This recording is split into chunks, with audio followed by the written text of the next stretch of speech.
the first innings demolition job of England with Abbas and Shaheen, Naseem, and then Yasir as well. So that created a great buzz among the fans. As you know, it's COVID times, difficult times for everyone. So people were looking for that kind of entertainment, and that was provided. So that really raised the expectations.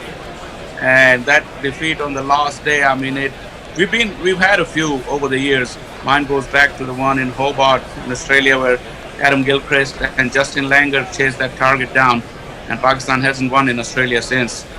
So that kind of defeat, as I earlier said, can really take the toll on the players, and it's very hard to get up. So it's with the fans.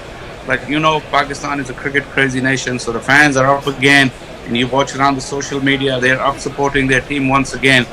As hard as it was to take, there was a lot of good things from that test match as well. Yeah, so absolutely. That's what we're hoping. Absolutely. For us, it was the first chance to see Naseem Shah.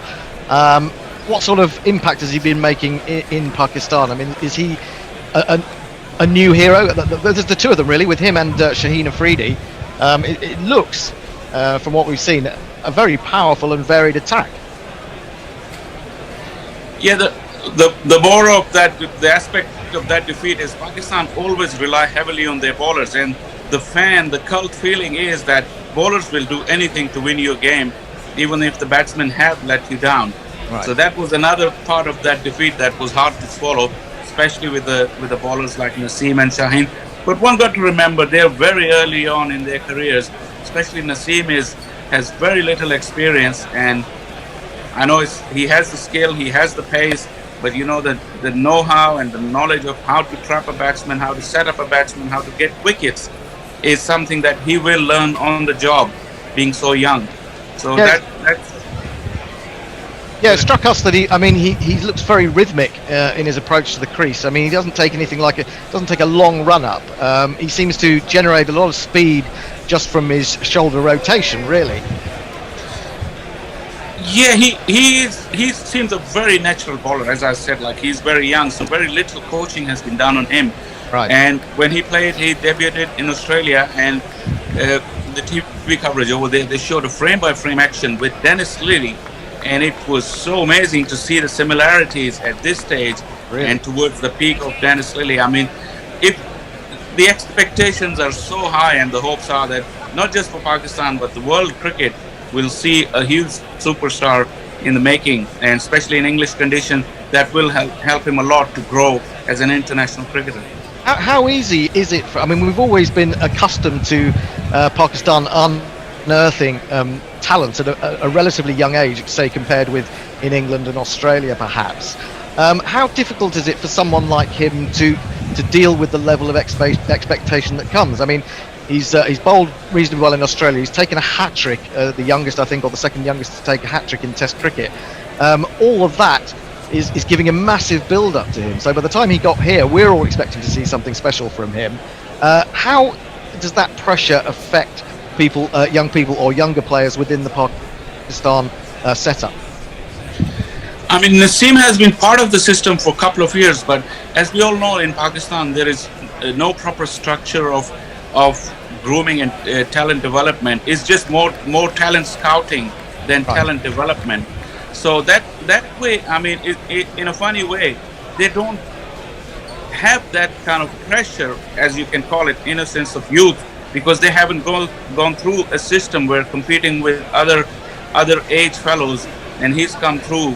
He's just a talent. He's been talent scouted. So the more he plays, the more he will get the pressure, and then he will learn how to handle the pressure. Because at the moment, I think with his youth and his innocence, he probably doesn't know where he is right now. But how does someone like him come to the notice of the national team? I mean, as I understand it, where was he brought up? He was brought up. Was it in the Peshawar area? Yeah, in the northwest of Pakistan, in the KPK province. Ironically, a lot of the fast bowlers are coming from that side because they're physically very strong built. I'm from that part of the world as well, so I know. But PCB, credit to PCB, because I know last few years, and the current manager of the Pakistan cricket team, Mansoor Rana, who works in the National Cricket Academy, he's been the one, along with a bunch of other coaches, who've been sent to remote areas by PCB just for talent scouting. Right. And apparently in one of those camps he was spotted, and then he was fast tracked into the under 16, under 19 system, and ever since he's continued to grow and impress everyone. And that's the one reason of talent, one way of talent scouting in Pakistan, where PCB sends their teams remote areas. There's no such organized club cricket, the under 19 is the first level of cricket where a player can be spotted other than those scouting activities. So what sort of cricket are they playing then when they see these guys? Are they just playing local? Are they playing tape ball cricket, or is it cricket as we would know it? The way these scouting camps are organized is as advertised that the coaches from PCB is coming. So it's like an open trial. Anyone can show up on those trials, and obviously they have the local people who running cricket. They just come to know through their local knowledge that who is the better one, and they do give a little bit of feedback to those coaches going from the National Academy. But it's like an open trial, and anyone can show up on the day, and if they got some kind of spark, they do get noticed. So would that be just a net session, or would they be divided up into teams for games? How would that work? It begins with the nets. People lined up. When I started, I've been part of these trials, and when they announced the open trials, 1,000 boys may show up at a stadium and just line up. So the way they do it is they separate the bowlers from the batsmen, and then the openers from the middle order batsmen. So the batsmen go, and it is for first-hand experience. I know that for a batsman it can be only two or three balls before they're told their marching orders. So really, please, because there's so many of them, and people discuss a lot about Pakistan's batting frailties because there is no proper culture of club cricket or competitions in club cricket. All these trials, they're heavily loaded in the favor of bowlers. Yeah, because bowlers can have a longer look in, whereas batsmen, if they have 2 or 3 failed attempts, and they're showed the door. So that's one reason. And bowlers probably they bowl longer, and they get noticed more. So it's a very, very entertaining exercise. Not the ideal, but that's what we have. So I guess there's a pressure in there, is it, to perform immediately, isn't there? Yeah, absolutely. And as I said, for batsmen in particular, because normally more batsmen show up than the bowlers. So when you look around your shoulder, the queue for the batsmen is longer than the bowlers. So they have to get it through get it through in a couple of hours or 3 hours. And when they see those number of batsmen, they have to just show them the door quickly. And there could be like 10 or 12 bowlers bowling at the same time, but only one batsman batting. So that again leaves very little chance for the batsman. Does that mean that is that any reason why we would suggest that the Pakistan batting lineup is, compared with the bowling one, has been relatively weak in recent years? If we come back to someone like Azhar Ali, I think I saw an article the other day saying that since Misbah gave up the captaincy, of course he's got Misbah back in the setup anyway, but since he was captain, his average has dropped from something like 45 to 27, and it must be very difficult for a captain to be judged as a captain when his own form is struggling. Yeah, he's been the biggest worry for Pakistan, and there are silent voices coming from the cricketing circles that probably he doesn't warrant a place in the side because of his form. Some are calling it lack of form, and some have started to call it as a terminal decline. So the way he's getting out in a similar way for the past 2 years, overbalancing, getting his foot across and playing around it all the time, like we saw in the first test match.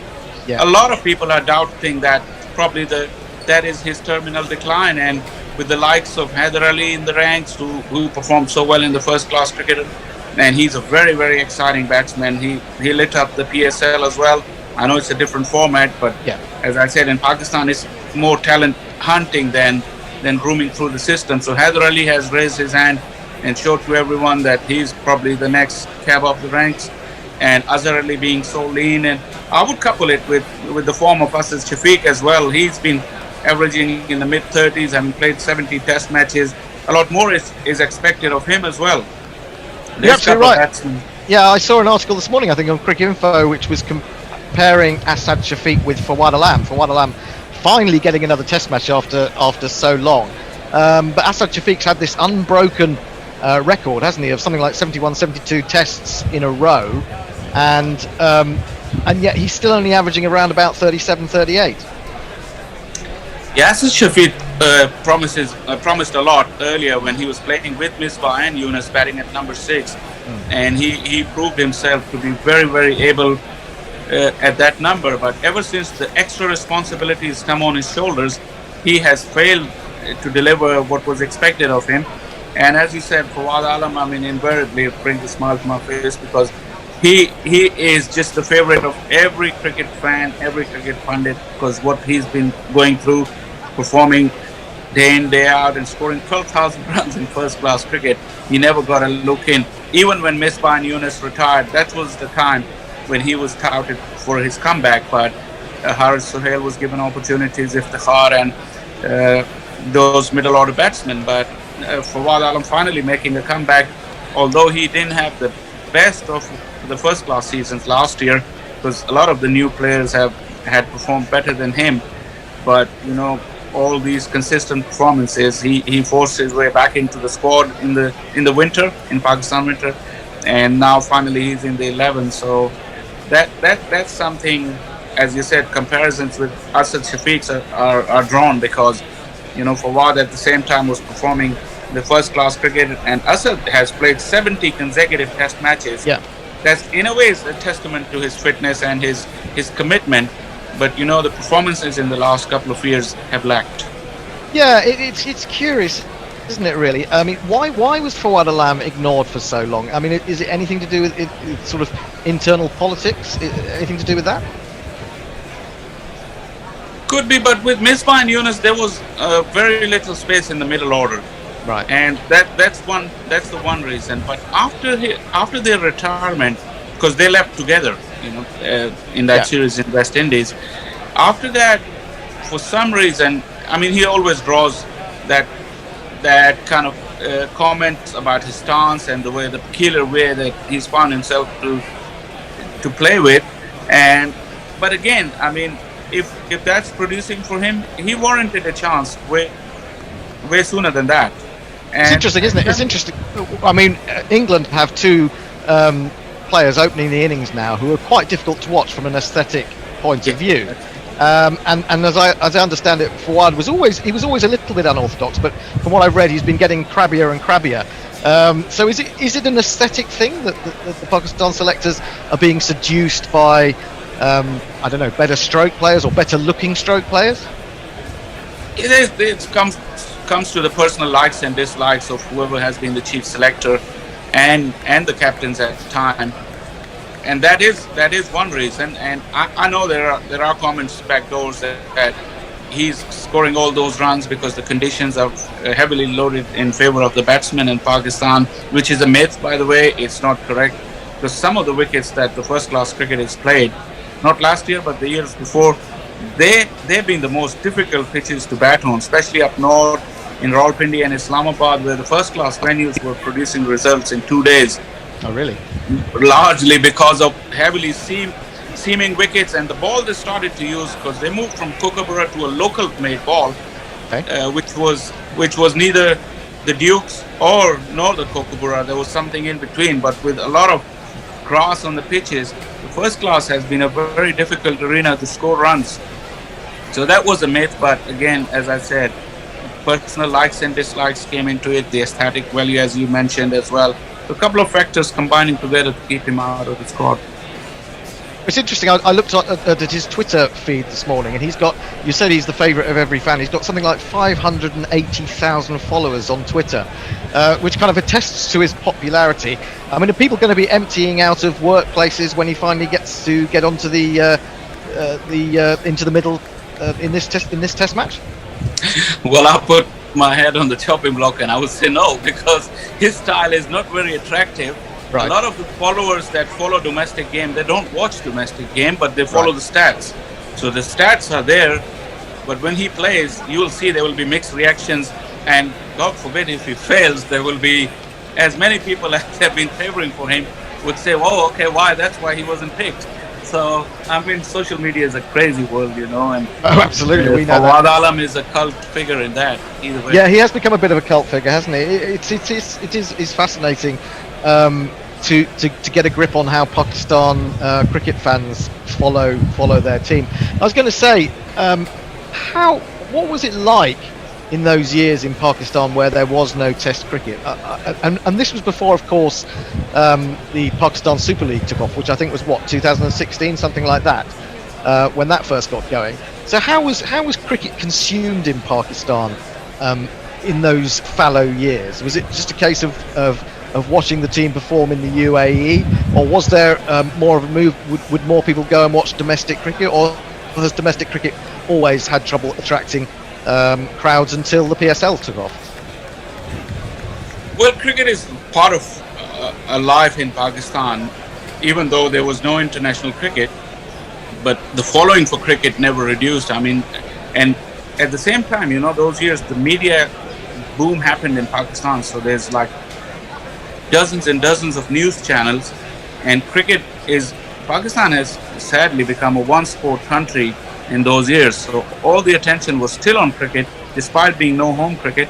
And in terms of crowds in the domestic cricket, the T20, when it took off, the domestic T20 become a huge product. I mean, I've been part of the broadcast in 2014, where it was held in Rawalpindi, and the whole tournament was at one venue, or majority of it was on one venue, and the crowds were awesome. I mean, in the final we had like 30,000 jam-packed crowd, and as many outside waiting for a domestic game between Lahore and Faisalabad. So the following has always been there, and whenever the national players were available and they played the shorter formats, the crowd would flock in to watch the domestic cricket.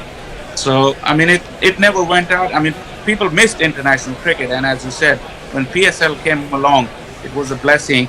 I think the second year we had only the one game, the final, and gradually it has come to a stage where last year it was held entirely in Pakistan. And again, I covered the games in Lahore and Rawalpindi, and the crowds were absolutely amazing. The buzz and around the whole town during that time was something that showed that what we were missing for the last 10 years.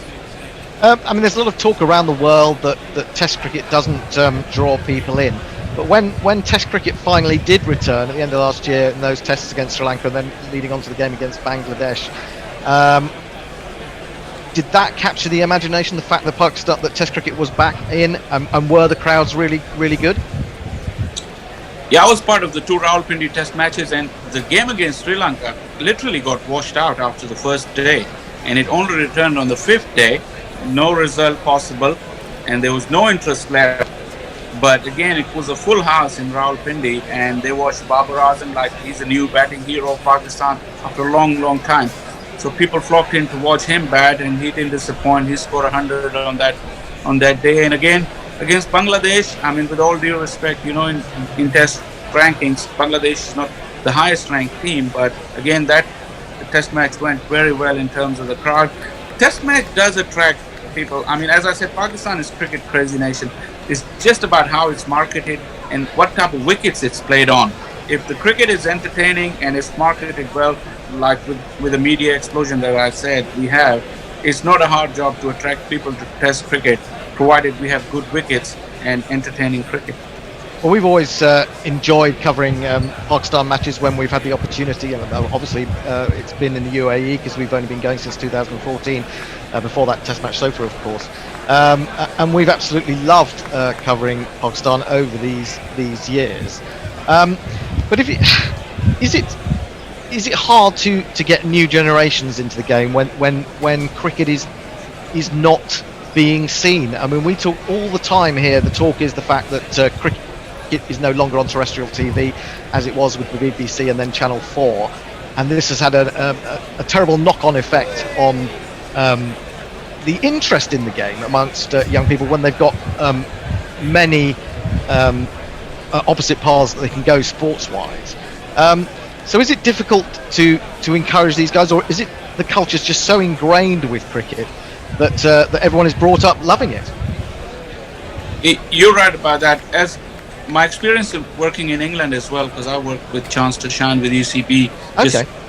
That is a problem in England to attract people, young children to cricket, because as you said, they have so many options, and a lot of the finances and effort goes in England towards doing that.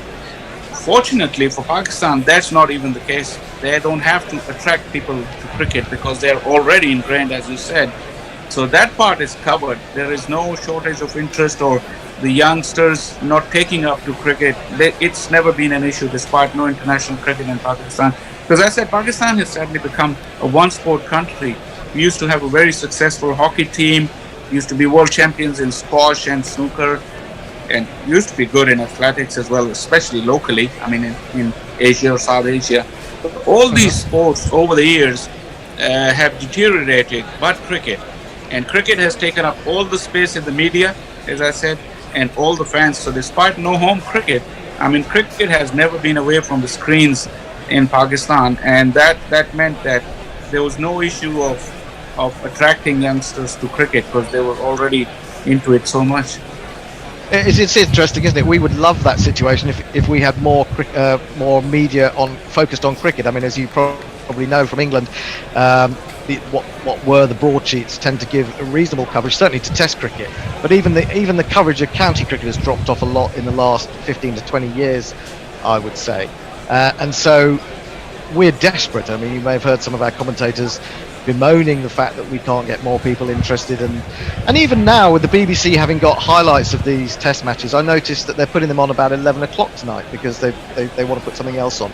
They're trying to attract new youngsters, and they've started out in the West Indies Test putting it on about 7:30 in the evening, which is perfect time, but now it's been pushed back and it seems to be being marginalised again. Anyway, let's move on from that. Let's talk a little bit about captaincy and the captaincy of the Pakistan side. Looking back to that Test at Old Trafford, I didn't really think that there was anything that Azhar Ali could have done to change or what happened in that last session. I thought that Wokes and Butler batted supremely well. Was there much criticism at home for his captaincy? Because we'd become used to seeing Sarfraz Ahmed captaining him, and we were quite critical of his captaincy. He seemed to let the game drift a lot. Azhar Ali, I thought, was a lot more proactive, and it just didn't go his way on the final day. Was there actually any real criticism? And if there was, what was the criticism? Well, in fact, there was plenty of criticism of him in the media. And connecting to the previous debate, just to add on, when you said that you would love to have more coverage in England, I mean, a picture of Sarfraz Ahmed surfaced standing behind the reserve wicketkeeper Rohit Nazir, who's gone back now, who's covering for Rizwan until his tests came through. Yeah. And that picture alone attracted so much mileage that why a senior player is standing behind a rookie, and is it the sign that he's been pushed out of the door and things like that. So that got so much mileage. Just to elaborate on one point, because this is the kind of coverage cricket gets here in Pakistan. That's absolutely, you're under the microscope all the time, and everything, every little bit like that surfaces. So yeah, coming back to captaincy of Azhar Ali, I think he was lambasted in the press and the media because Pakistan, as I said, is always expected to win from those situations with the bowling always being the key. So all the blame, nothing came to the bowlers. It all came to the captain because he could have done this, he could have done that. And then again, 11 overs from Shadab Hamid picked him as a second spinner throughout the game.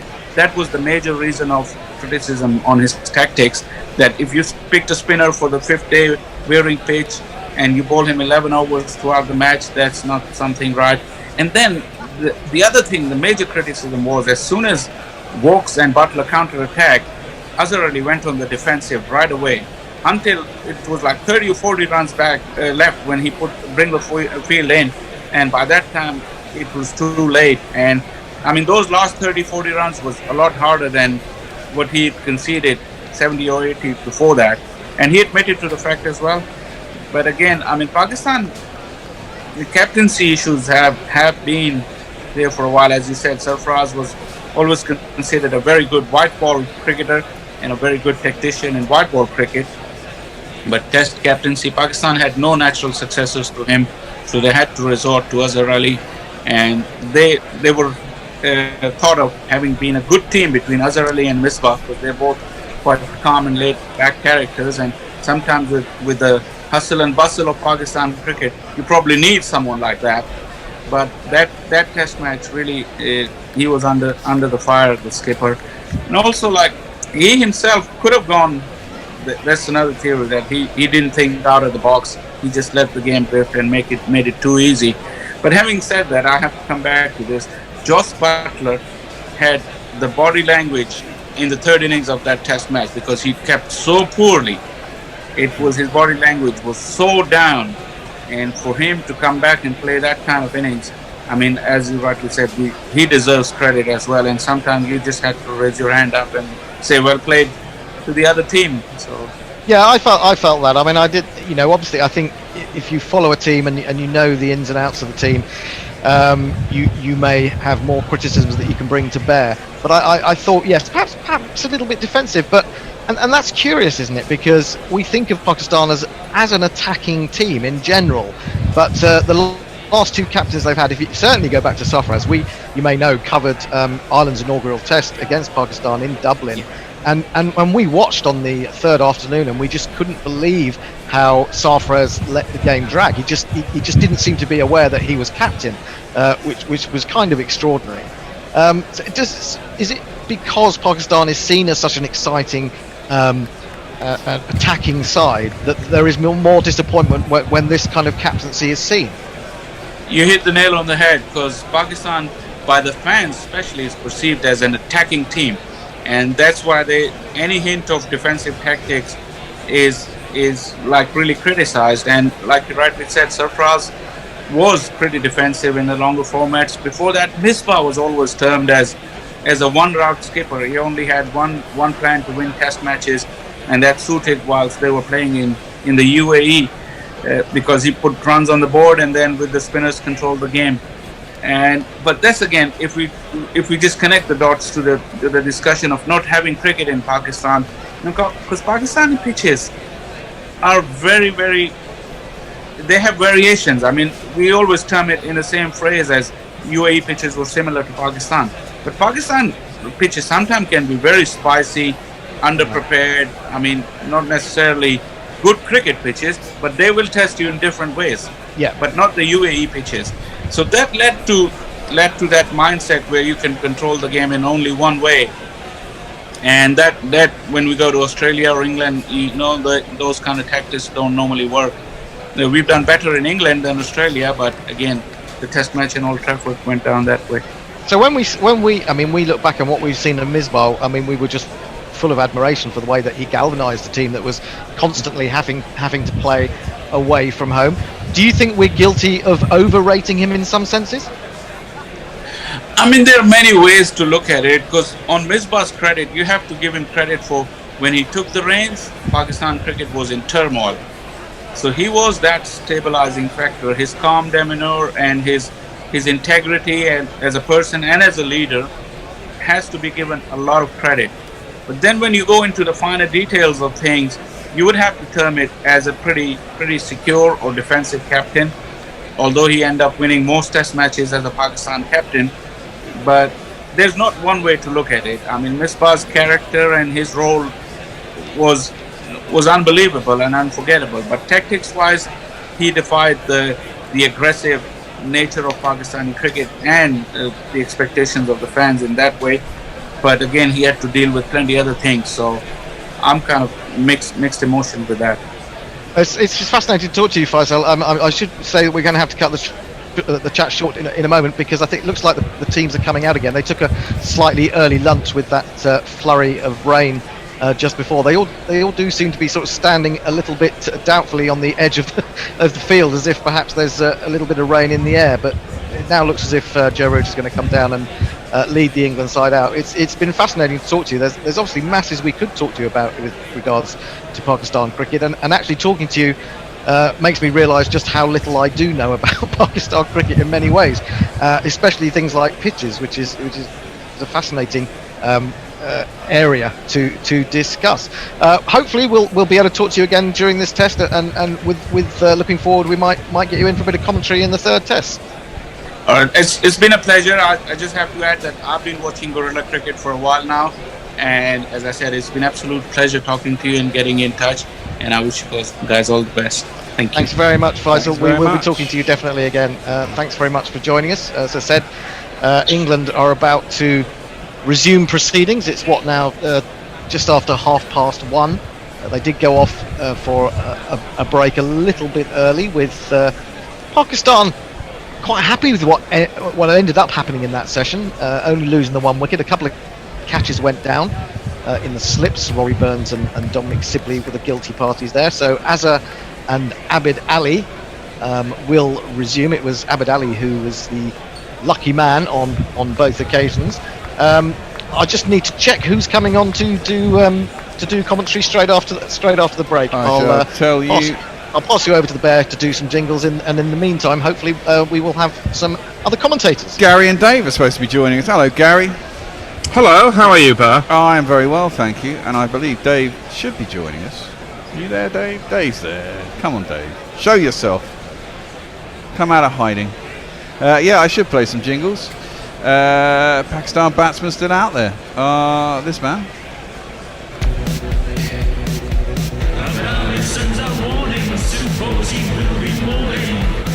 Usually on a nice printed card. Oh, a nice printed card. And this man. My name is Azhar Ali. Nobody I'd rather be. You there you can are, tweet Dave. us at Gorilla Cricket if that's your bag, and we'll endeavour to read them out. At least I shall do my best. Indeed, indeed, indeed. They are coming out. It was taken off. I believe there's 2 balls left in this man's over. Sweep the leg, Brody. Got the best headband around. Something has gotta keep her down. Got the best headband around. Your ego ain't gonna be kept down. Got the best headband around. Even though your hair is thin now.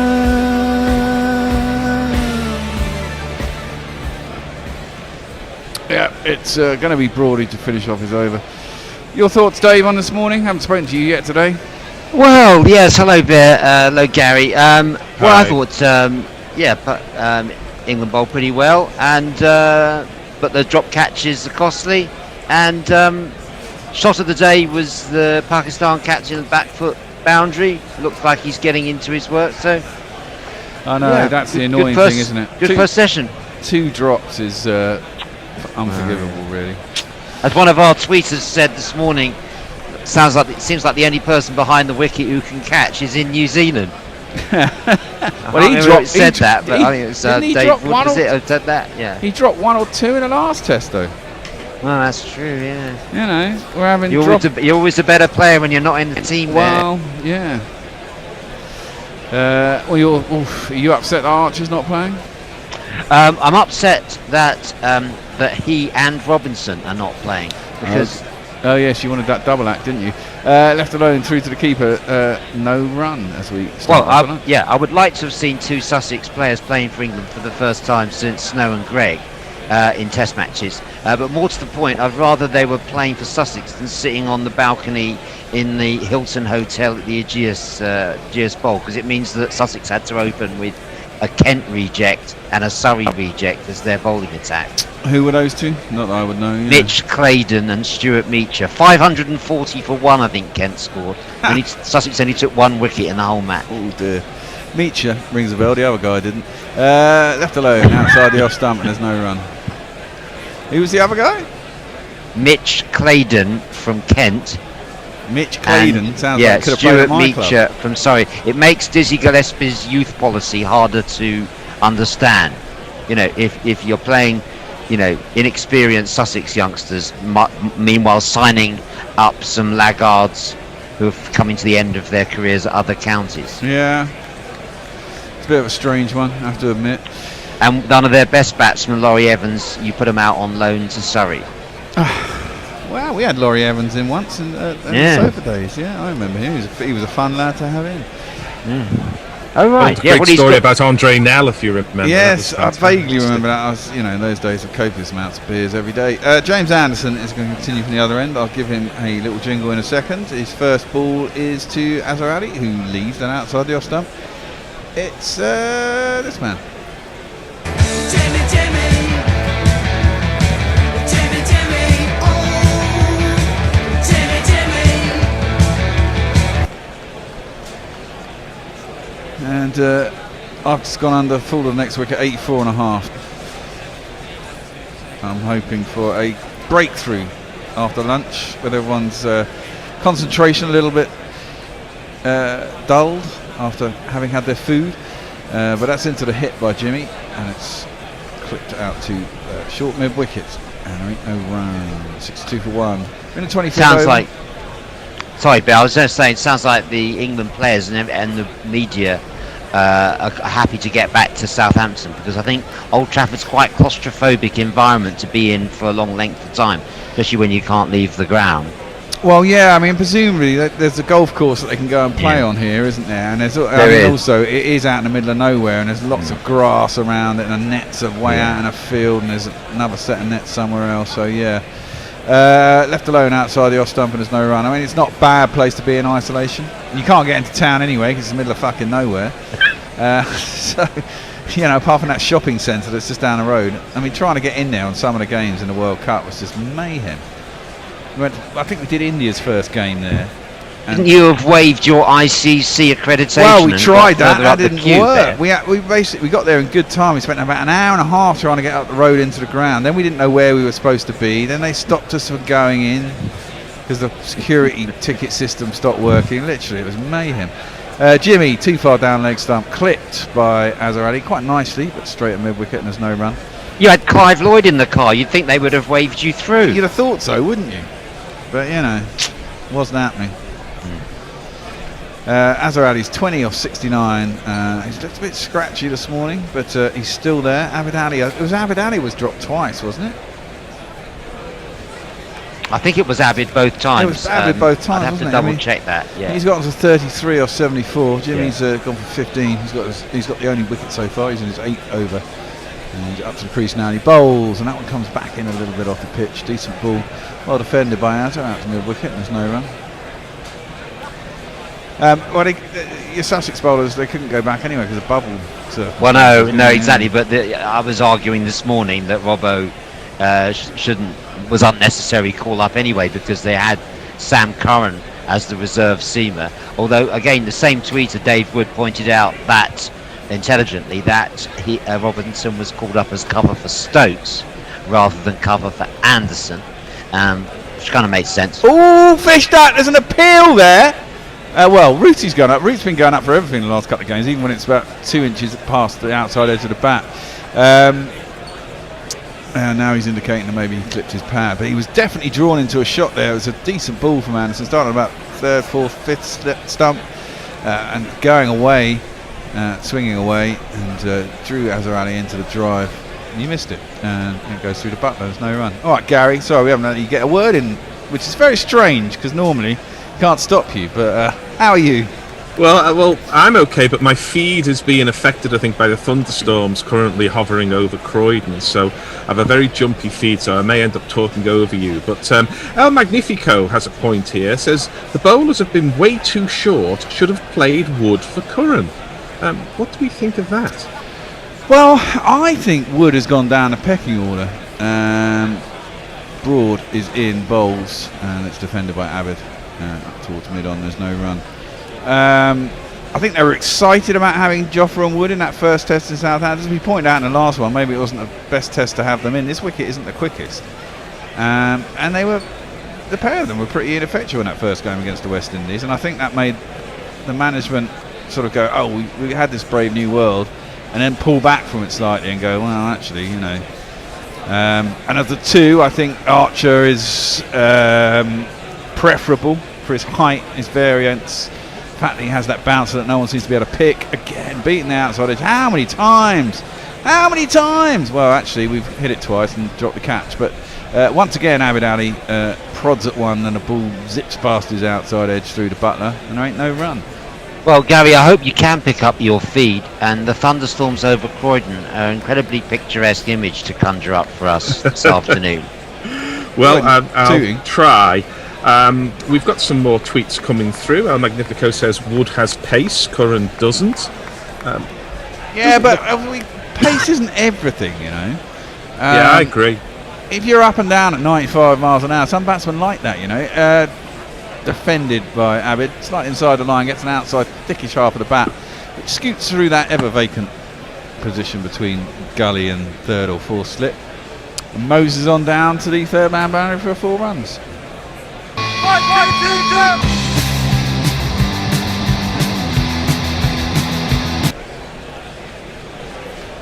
So yeah, I mean, I would contest the point about England being too short. If anything, I think England have been a bit full in the first session of the day. well, they've been trying to get the ball to swing, haven't they? And to be fair, as you noted earlier, I mean, I think everyone expects the ball to swing at Old Trafford, but on that first morning, it didn't really swing as you knew Anderson can swing it, and it certainly swung more here this morning.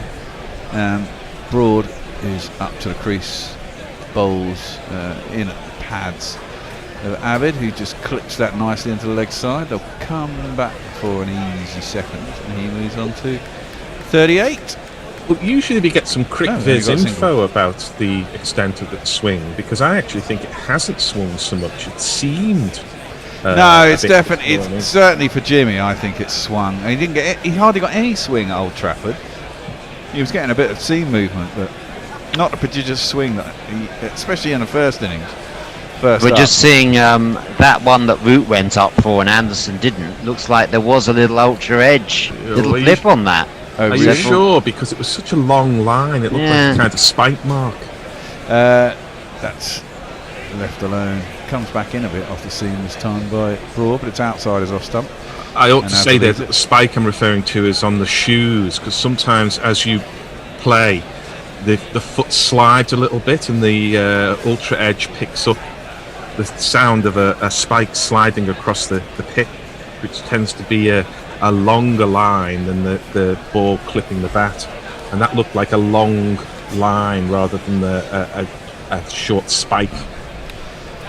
Well, Broad is into the crease again. A little bit of a way shape, but Azza gets right across the stumps and defends that into the leg side. And there's no running. He closes his bat off a lot, doesn't he, Azza? Does like to close it towards the leg side. Anyway, that's the end of the 26th over. 67 for 1 England. Tweets, my man. Who's on tweets? Gary? Yeah, but I haven't got any tweets to read at the moment, so it's often quiet in the post-lunch half hour, and it's quiet now. Let me see if anyone. Well, we can tweet amongst ourselves. I can tweet to you, Bear, that I thought he played Azhar Ali. Almost played that one like a tripod. He was like, he forms a triangle. Have you noticed that? He with, definitely. the way he gets he's to one the of these game? players, isn't he? He shoves his back leg out past his bat, so that if he does get anything slim, if he's quick enough to get his leg better around, he might get it in the way, sort of deal. We've had a good morning from Sacramento, California, from Llewellyn Cave. So good morning to you, sir. That one's angling in at off stump as Jimmy starts his 9th over. Bear, I see we were getting No lots run. of messages this morning from our new partners in India. Can you tell us a bit about that? Sounded very exciting. We've got more partners now than Zaza Gabor. Well, I know. We're very promiscuous, Dave. Sports Tiger. They're an app in India. And they got in touch with us and said, could they carry it? We said, yeah, why not? So, Marvellous. Yeah, they're carrying it in India. So, hello to all you people on Sports Tiger too. Look at Sammy Curran. He was didn't bowl much this morning. Jimmy Anderson is in bowls. Oh, and prodded at once again. Drawn into the shot, Abid Ali. Off the back foot, just waving away from his body. It beats that edge and goes through the butler. There's no run. Jimmy's got into a great rhythm right from the word go. He got that wicket in his, was it first over he got the wicket? Yeah. And, this is vintage Jimmy at the moment. He's answering his critics, who every time he has a bad match call for him to be pensioned off. Wow, I mean, it's ridiculous, isn't it? One bad match. Christ. Butler's had, how many? Any number. Ageism. Yes, it is. Jimmy in bowls this time. Abid draws his bat in line with his body and lets it harmlessly pass through to Butler, and there's no run. You know, I caught you having a conversation during the last test, Bear, about when you chose to call it a day. You know, but with all due respect, you know, Jimmy is concentrating on being a finely honed athlete, whereas you always had so many other responsibilities. Well, exactly. And you know, it's up to him. If he feels okay, he feels okay. I'm sure he'll be the first. I mean, I'm sure he wants 600 test wickets. Yeah. Jimmy is in and edged. Oh dear, just wide of third slip, goes down. Probably hits the ground about in line with third slip. It was definitely too wide, but they got away with that. It's gone down to the boundary for 4 more runs. It's me, says she. It's me, says she. England slip fielders field so closely together that it's amazing that anything can get through there. Well, that was wide of the that's wide, third yeah. slip. That's where it probably went through about fourth slip, but he did play it with reasonably soft hands. It went down. The score run was on to 71 for 1. I don't think England have to think that Pakistan are capable of collapses, although the wicket may well be its best today. Defended by Abid, back down the track, and there's no run.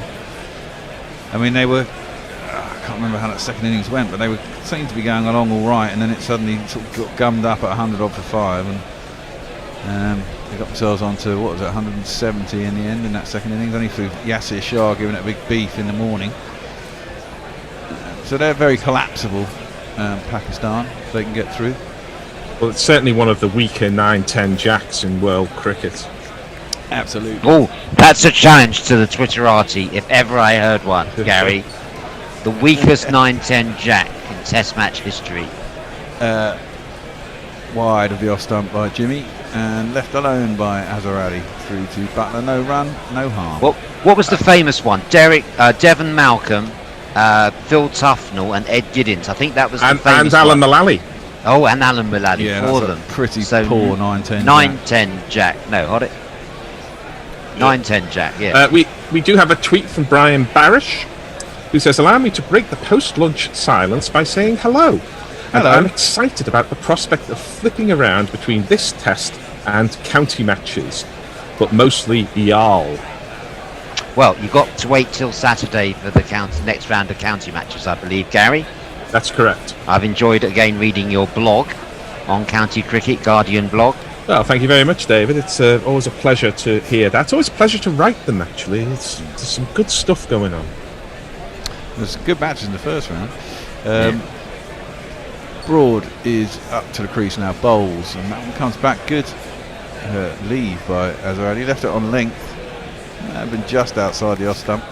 Certainly going over the stumps. And it's through to Butler. There's no run. Let's have a look. Did that go over the... No, it's outside off stump. But he did leave it on length too. And no run. There's a round of matches going on at the moment, isn't there? They start on Saturday. Saturday, yeah. But there will be some T20 Blast matches starting soon, but in the main they run Saturday, Sunday, Monday, Tuesday. Okay. Woof, wow. Outside off stump. That was very full and too wide by Broad. It either went off a footmark or swung prodigiously after it went past the bat. Yeah, it swung. It was a bit of wobble seam and it pitched, and after it pitched the seam became like a rudder and just took it off towards first slip. Good dive by Joss Butler in the end, stopping it from bursting through the slips. No run was accrued, 71 for 1. The score remains. Broad in his 8th over, it's gone for only 12. That one comes back in a little bit again and has wants nothing to do with it. It's outside his off stump and there's no run. Shines the ball and throws it back. Have you seen any of the county feeds, the coverage that they're providing? They've added a few more cameras at Surrey, Bear. No, I haven't had a chance to grab any of it. I've been so busy. Wife started a job. So, which is great, but it means that essentially when I'm not here, I'm looking after the kids, and the test matches come so quick. That's left alone outside off stump. There's no run. It's always we get 1,000 emails through the test match, and then you have to deal with it all after the test match. There's literally 3 days between test matches. You have 1 day off, you've got 2 days left, and someone's always firing a question, can we do this, have a Zoom meeting with that person, da da da, and then the next thing you're back on a... Well, you're signing up all these partnership deals. You're getting more sign-ups than Netflix. Well, I know. It'd be good. If only they realised money. I quite liked your line about Jar Gabor. Ooh, that one's dipped back in, but it's hit as a right at the top of his front thigh. No appeal. Like it stung a bit. I think she was married 9 times, but I think twice it was to the same person. So I think I think it might have been 9 marriages and 7 husbands, although I'm not absolutely certain. You see, I think if you marry someone twice with someone else in between, that's still a sign of fickleness. Well, I'd say that's dead right, Dave. Broad is up to the crease now. And it's full and driven at by Azza, but just gets a fat inside half of the bat, which goes skews out square on the leg side to mid-wicket. No run, end of the 28th over, score remains 71 for 1. Brian Barish says, I'll have to check out Gary's blog. Well, you can find it at theguardian.com. Still learning and absorbing about county cricket as I listen to it a lot during the day, during the week, as well as watch it on the weekend in the morning while feeding my newborn. Well, congratulations on the newborn. Absolutely. And good luck with watching the feeds as you feed, so to speak. Who's Surrey got this weekend, Dave? You got me there, Bear. I know that Sussex are up against Essex, because obviously one of the features of the Bob Willis Trophy is you mix up very poor second division teams with very good first division teams in the same group. That's not working out well for Sussex at the moment.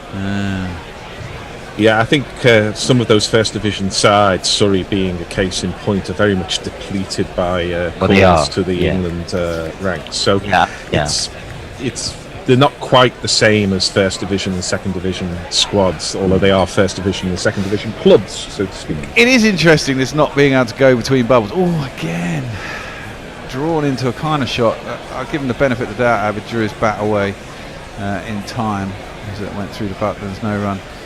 But they were quite easily able to absorb Ollie into the side, into the bubble of the England team. Why can't they de-absorb someone back the other way just as easily? I mean, they've all been tested regularly.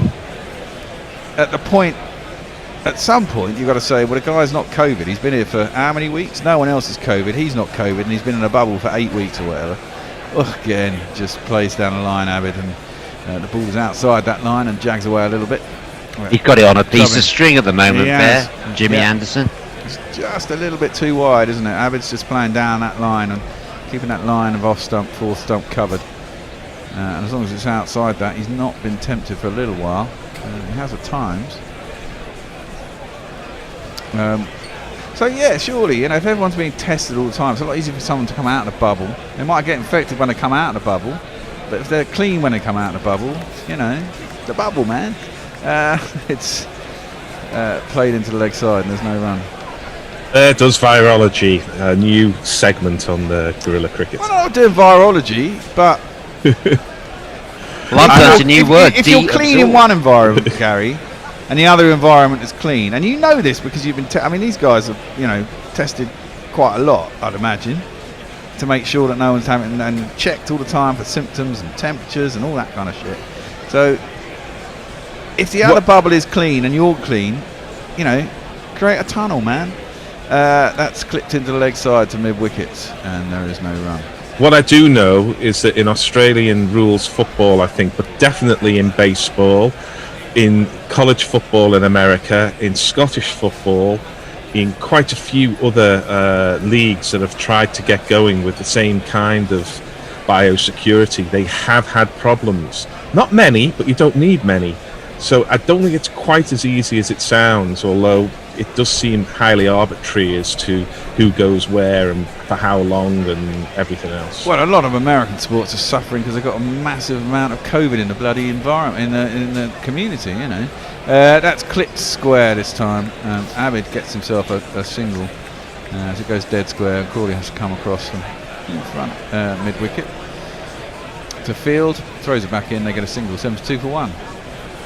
I mean, yeah, baseball's suffering, it's getting it all over the place, isn't it? But, America has quite lax rules about, they encourage all this stuff, but no one seems to want to do it over there, and they've created their own problems. Yeah, on that point, Tim Everingham says, "Evening, Gorilla. Only just started listening after the Sydney Derby in the AFL was played in Perth. Ah, the joys of live sport and COVID." Yeah, Anderson is in, bowls, and Azza gets right behind that. It's a nice defensive shot, pushed back to mid-on, and there's no run. So Do you think Leah, that? Sorry, Gary. I was going to say, Leah the Wicket Witch says, if India ever played Shami, Chahal and Bumrah in a test, that would probably take the cake as the worst tale of all time. I remember commentating on Mohammad Shami getting a 50. I'm sure that was the case. I may be wrong, but I'm pretty sure I commentated on him getting a 50. And Brian Barish says, I've been watching a fair bit of the feeds on the weekends, and while they've been an improvement over the past with more cameras and angles, it's wildly inconsistent from ground to ground. But that's me. I have to say, I find the feeds quite difficult to watch when the ball's hit in the air and then all of a sudden they're celebrating a lot. Well, I imagine they've got people in to do it who aren't cameramen and all that kind of stuff, or it's auto. That's clipped square by Abid Ali. I would.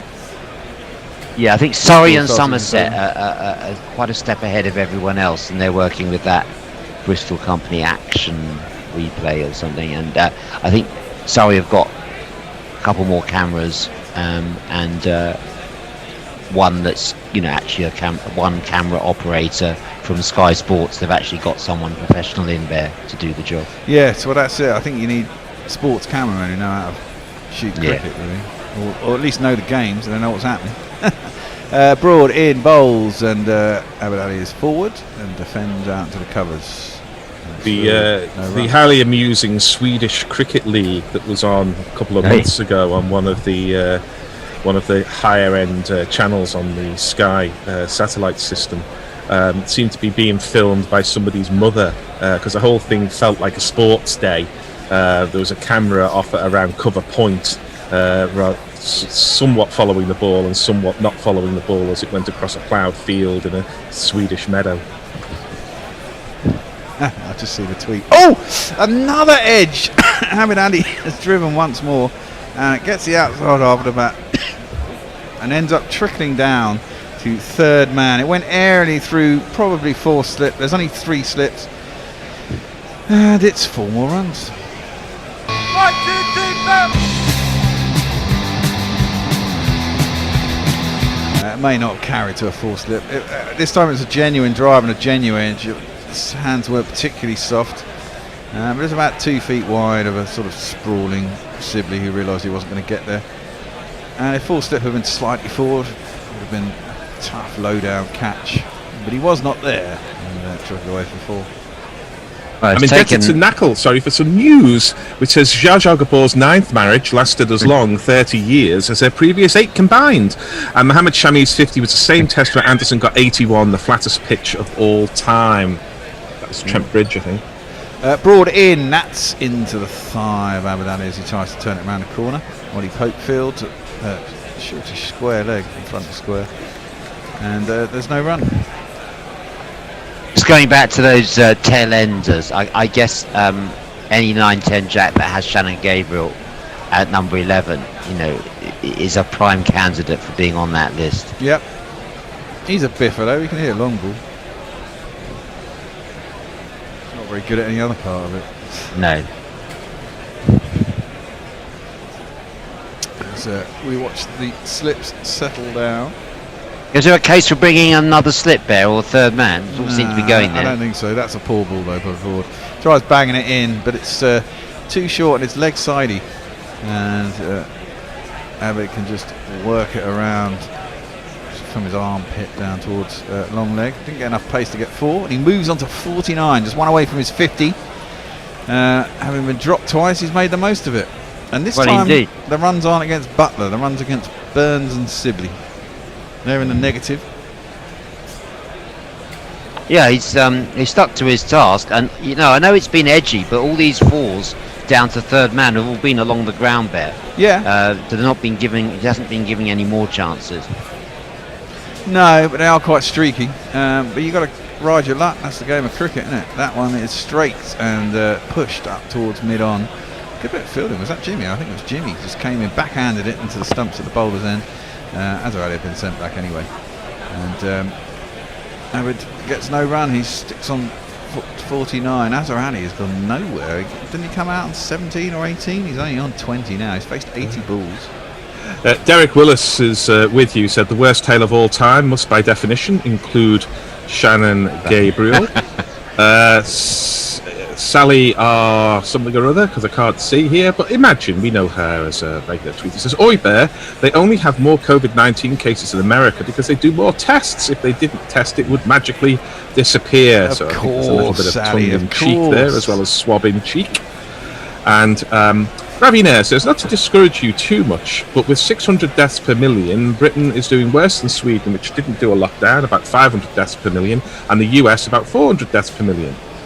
Oh, that's Well, at least the economy's looking at. Oh, It says Australia, on the other hand, is 10 deaths per million, about 60 times safer than the UK. What I can say is that there's been absolute disaster in the care sector in Sweden. So the absence of lockdowns, a very different society, a very different organisation of public space as well. So I don't think Sweden's result is much to be pleased about. Sweden should have done a lot better than that. And, well, I was reading there's something the other day, but inquest I going thought on there. they think that Stockholm had achieved herd immunity or something. That one jumps at Azhar Ali as it's short by Jimmy, who looks a bit angry. Keeps beating the outside edge and it's jabbed into the ground, stopped at gully, and there's no run. Yeah, they went for a kind of herd immunity. They went for a kind of we can trust people to do things, and it hasn't really worked in Sweden. They may be doing better than some European countries, but have a look at Norway, have a look at Finland, have a look at Denmark. That's the kind of numbers they should be showing, and they're nowhere near. It's been difficult in Sweden. Yeah, especially well, care the homes. problem with going for her, oh dear, the skies are looking bruised over to the right of the Rose Bowl, or the Aegeus Bowl, whatever you want to call it these days, as it pushes that out to cover off a length from the crease, and there's no run. Mutley is having cheesy pasta thing for lunch. It looks very nice. In the days when I used to eat cheese, I would have enjoyed that. I dream of having Mutley as a personal chef when his business expands to include deliveries in the Oxford area. Just let me know, Mutley. The food always looks amazing. Would it be delivered by sort of Dick Dastardly? Whoa! He would be the new Uber delivery driver, or Uber Eats.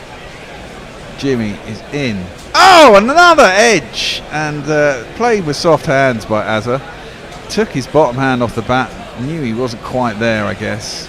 Played it into ground. Not sure if it... I presume it bounced just short of Sibley, who didn't let it burst through him, which is a good thing. Yeah, Do you think, least confidence-inspiring slip cordons of all time, Sibley and Burns would be up there with them? well, presumably, slip fielding is quite a specialist position. Presumably these guys are doing it regularly for their counties, and therefore you can count on them to catch. Burns has caught enough. Generally opening. Oh, there is an edge, and this time it is gone. He's got it this time. Finally, Shove that down your Azhar throat. Ali props forward. The ball takes the edge. Burns, having just been castigated, holds It's a on to it screamer. at second slip. And Azhar Ali has to make way. England finally get that wicket. They've dropped two, but they've got one. Azhar kind of went nowhere after lunch. And we have to say bye-bye.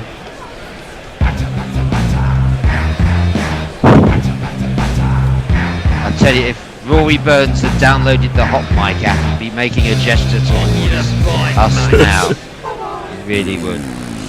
Just to say, that will show you, gorillas, or you in particular, for making comments about the slip cord. And to be fair, he had dropped one earlier, but that was, nothing short of a screamer of a catch. Would you say, Gary? Well, it was a good one. It was shin height. I'd still like them to be standing a step closer. It would have been, I think, a little more Obviously, would have been slightly higher and slightly easier, I think, a step closer because it didn't fly off the edge. That was one you should take, I would say, 5 times out of 10 rather than the 8 or 9 times out of 10 with the previous one. But he was obviously pleased to get that, and good reward for Jimmy Anderson, who I think has been the pick of the bowlers. He managed to get the ball to move both ways in the air, but especially off the seam. And England have got a chance here under leaden skies. All's well in the world when you hear that phrase. Anderson is the pick of the ball. Well, I think you're more right. Let often us know than what not, you think on Twitter at Gorilla Cricket, 1R 2 Ls. Mark Zip says, "Is there a better example of a reverse commentator's curse?" Beautiful. So he's giving you that wicket, I think, there. all right, thank you. Yeah, he just prodded at it in that unconvincing way that he's been doing, kind of trying to. It's almost like he tries to hide his bat behind his pad and keep it out of the way. It was just drawn across, and for once it caught the edge, and for once someone actually bloody caught it. The next man in, we presume, is this man. We got to get him out. His averages recently have been quite frightening.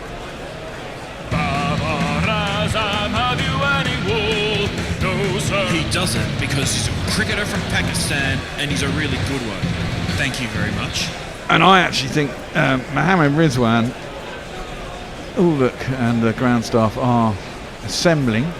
That's Azam. He's straight off the mark, straight away. As he just prods it out in Baba into the covers. Bit of a misfield. They thought about a second, but it's not going to happen. And he retains strike. 31 overs bowled, 79 for 2. Anderson has both wickets at 2 for 21. That grey cloud is looming large over the ground. It's definitely coming the wrong way for us.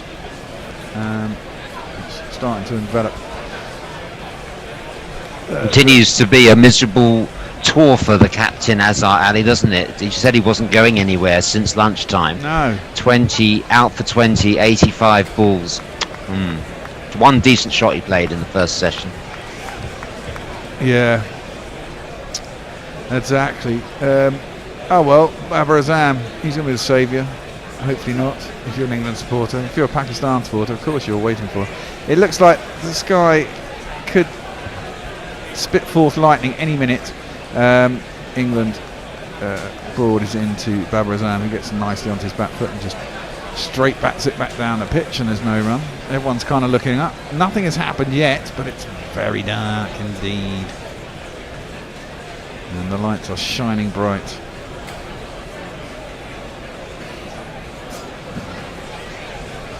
Yeah, well, I wonder if the crowd, if there was one, would be reaching for their Pakamax now.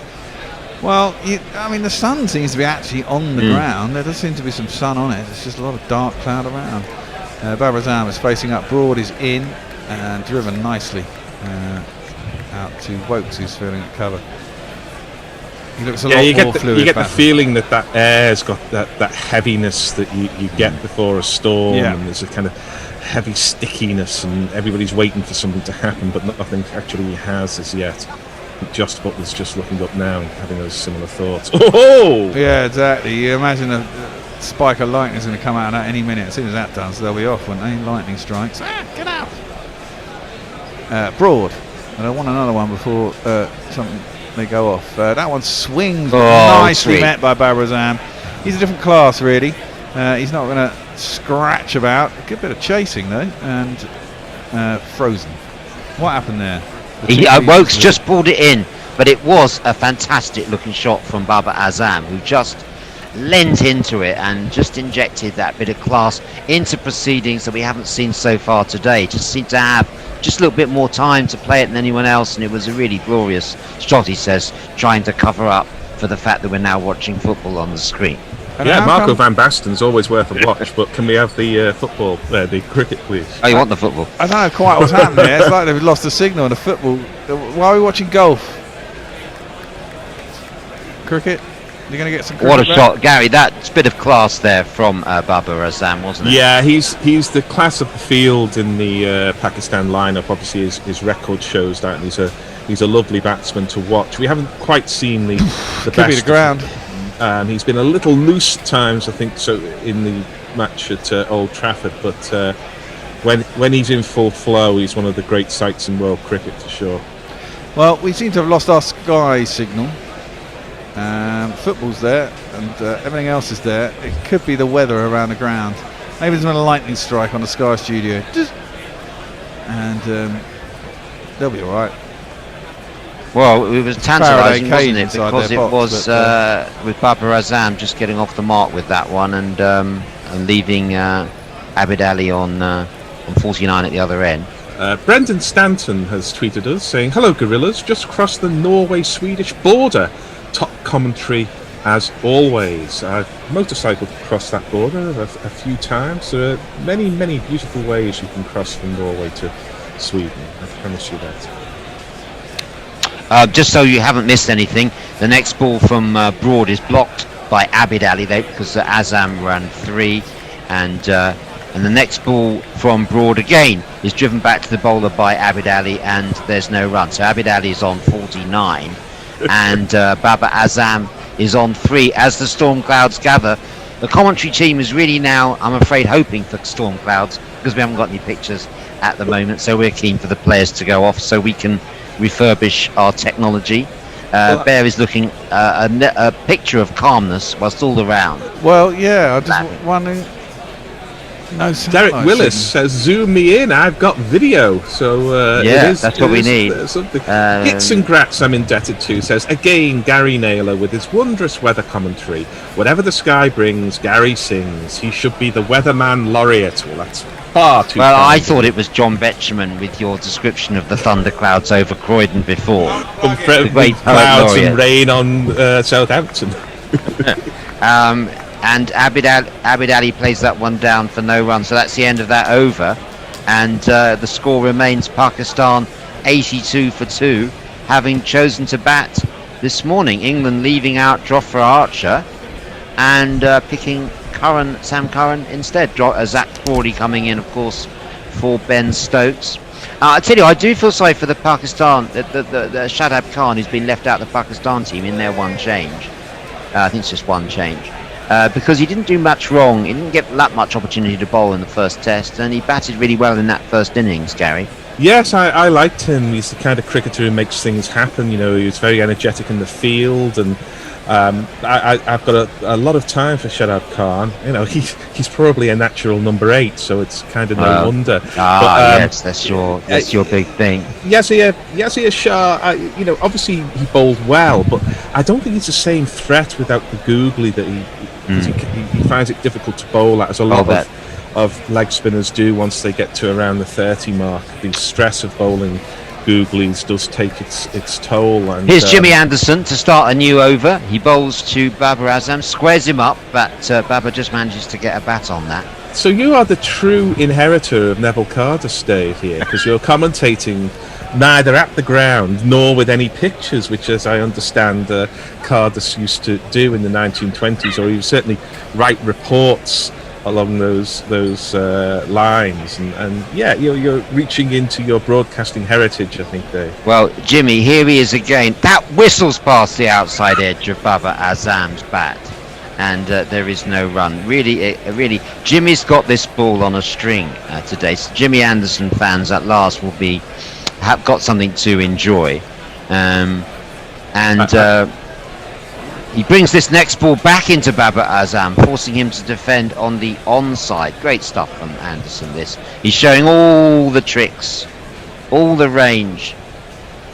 He's got a lovely rhythm going here. We can see in his run-up he's not overstretching. He's getting to the crease. He's still getting the ball out at good pace, but one of the secrets of bowling at pace is to make it look easy, because if you're very smooth and you've got the rhythm, you've got the wrist in the right position, the snap of the release, then you're going to bowl fast.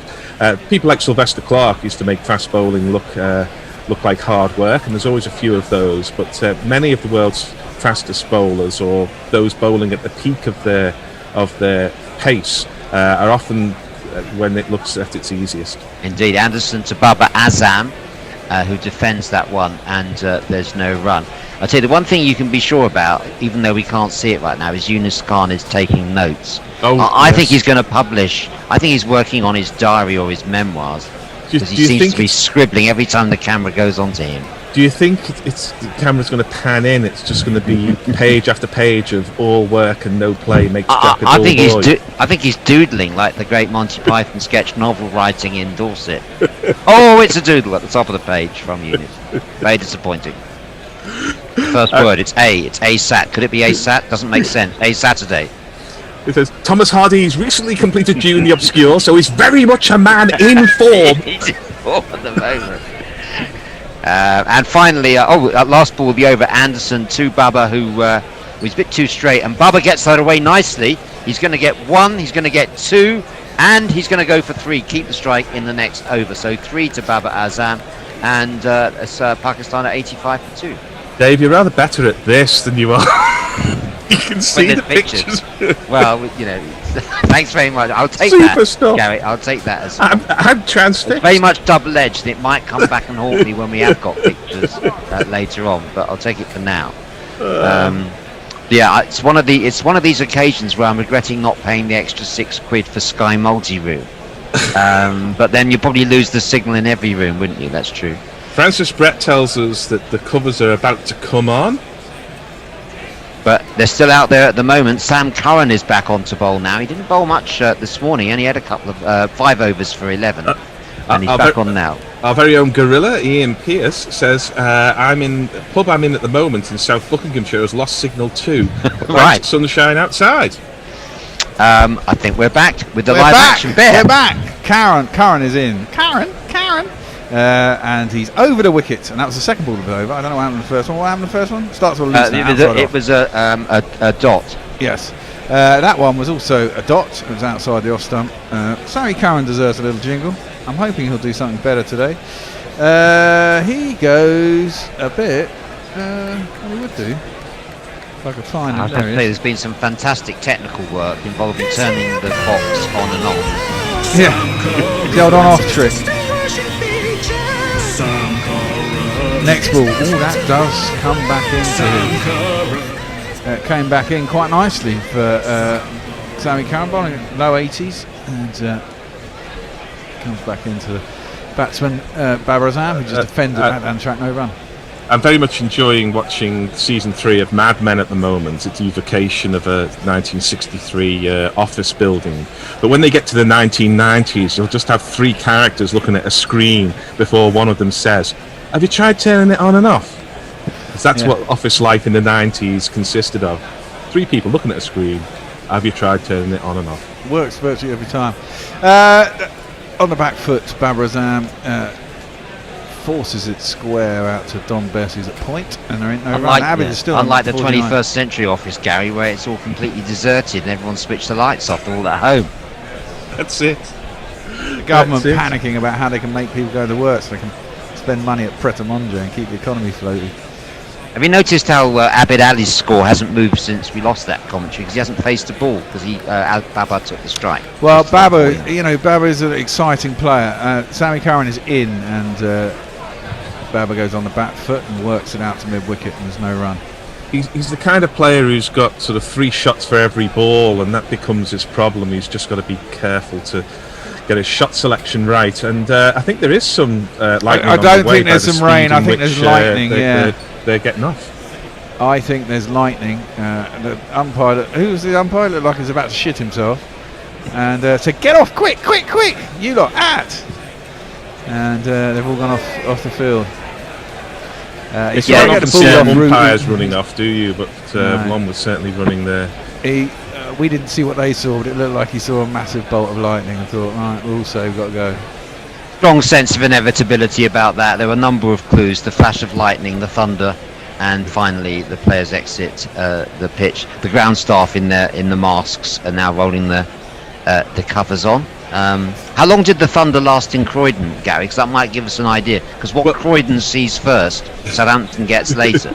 It's rolling around, but the storms that I'm seeing on my new toy, which I've very much enjoyed over the last couple of days, which is lightningmaps.org, they're staying around the kind of Coulsdon, Banstead, Epsom area at the moment, on their way towards Croydon. So they're going up north from sort of the Surrey Downs rather than south from the Surrey Downs. So they'll probably have a different pattern of thunderstorms in Southampton.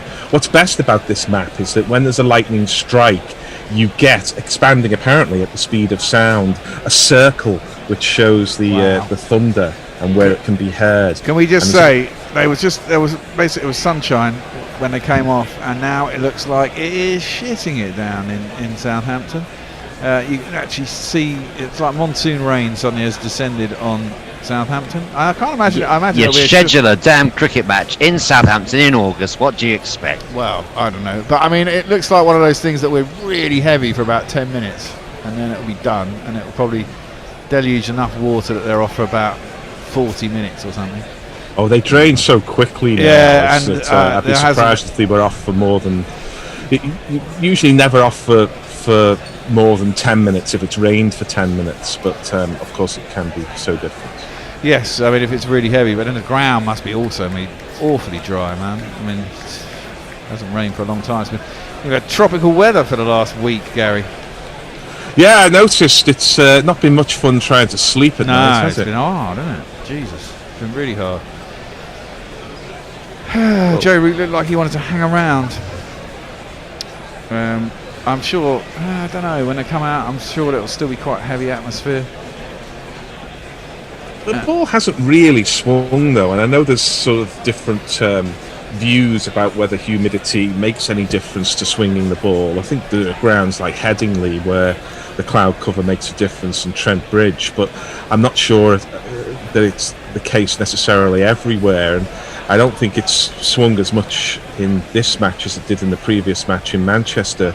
I think where Jimmy has been particularly good has been landing it on that seam and the wobble seam, making it move one way and then the other way. Do you think just enough swing now and again, particularly in that first spell of his, but mainly he's hitting the seam and just asking questions of the batsman. Do you think, Gary, that the degree to which a ground is enclosed affects the swing? You know, because Old Trafford's a much more enclosed ground. I know to my cost that Ageas Bowl is not an enclosed ground, because if it starts to rain, you've literally got nowhere to go if you're not a member. Well, or unless you've got a ICC pass like Bear has when he goes to watch. Well, we were in the hotel, man. At Trent Bridge, when they built those two stands, and it is a lovely ground to look at, that it lost some of its swing. Okay. But I think it can vary. It's just really hard to tell, isn't it? But it is one of the more open grounds for sure. And what I always think about Manchester is that you don't really want to be batting before midday. I think life gets a little easier in Manchester as the afternoon goes into the evening, but it's particularly tough in the morning. The Ageas Bowl, as its name suggests, is just that big open bowl, and the sky looks very big. You know, you don't have that feeling that you sometimes want to have as an opening bowler, where the cloud is literally over your shoulders, and you feel that the atmosphere is so heavy that the ball is going to cut through it and the seam is going to deflect the ball. But I was pretty certain when I bowled at Putney that when the sun was out that the ball swung more. And my theory, and it's no more than a theory which I'm about to make with hyperbolic conviction, is that with the Thames being at the quite close by, that once the evaporation was coming off the Thames, that helped me to swing the ball, and it certainly did swing on hot days, sunny days, more than it did on cloudy days in Putney. But speaking of cloudy days, we've got a cloudy one now in Southampton. Yeah, it's raining, and we're due a change actually. Knackle's supposed to be coming on, Tony's arriving, Dave, you're staying on. And well, I know that's what we call a hospital pass, Bear, because I know you're going to be going to the fridge. Absolutely. Liquid refreshment, and I have to stay on and describe the rain. I mean, whenever Tony's due on, you can be sure that the rain's going to come. Absolutely. Tony, and Knackle's going to come. Don't need I say any more, Tony? Well, I'm not on ball by ball. Normally, it saves itself for my ball by ball stint, Steve. I hadn't appreciated the distinction. Settling into my chair. Yeah, I hadn't adjusting my mic. I hadn't appreciated the distinction. I just heard Tony and rain. Well, they do often go together. Well, yeah, it must be said. there's not much to describe at the moment on the actual playing field. So do we have an opportunity to talk about the last round of the Bob Willis, seeing that's the only other cricket going on in the world, in case you think I'm being parochial, and there isn't too much else to talk about right now? No, I would be delighted to have a little chat about that. Where should we start? Should we start with Sussex? And how much they've missed out? I mean, there are defeats, but no, I mean, that is one of the Roger and biggest Robinson. defeats and one of the biggest scores. I think it's the 4th biggest score of all time in the Championship. And it was a record second wicket partnership between Cox and Leeming, which for any wicket in the Championship. And it's astonishing that Sussex only managed to take 1 wicket in the whole match, while Kent seemed to be able to pick up 20. I think one of only 5 or 6 occasions where a team has won only taking only losing 1 wicket in the match. It is absolutely astonishing. I mean, how often do you get 2 players getting double centuries? And it was, it's for Dizzy Gillespie, the coach of Sussex, who was obviously a bowler of some distinction. It must be a hard one to sort of get to come to terms he said with. that he had some strong words with his team. If you read the bowling figures, they are fairly scary. Yeah, no, Stuart Meacher would not look back on that Sussex debut with any great satisfaction. George Garton, who was mentioned in England circles, he was pretty disappointing. None for 79 off 20 overs. He was at least comparatively. Well, and I wasn't too impressed with the other sort of young lad that with Crocombe, who was the other opening bowler.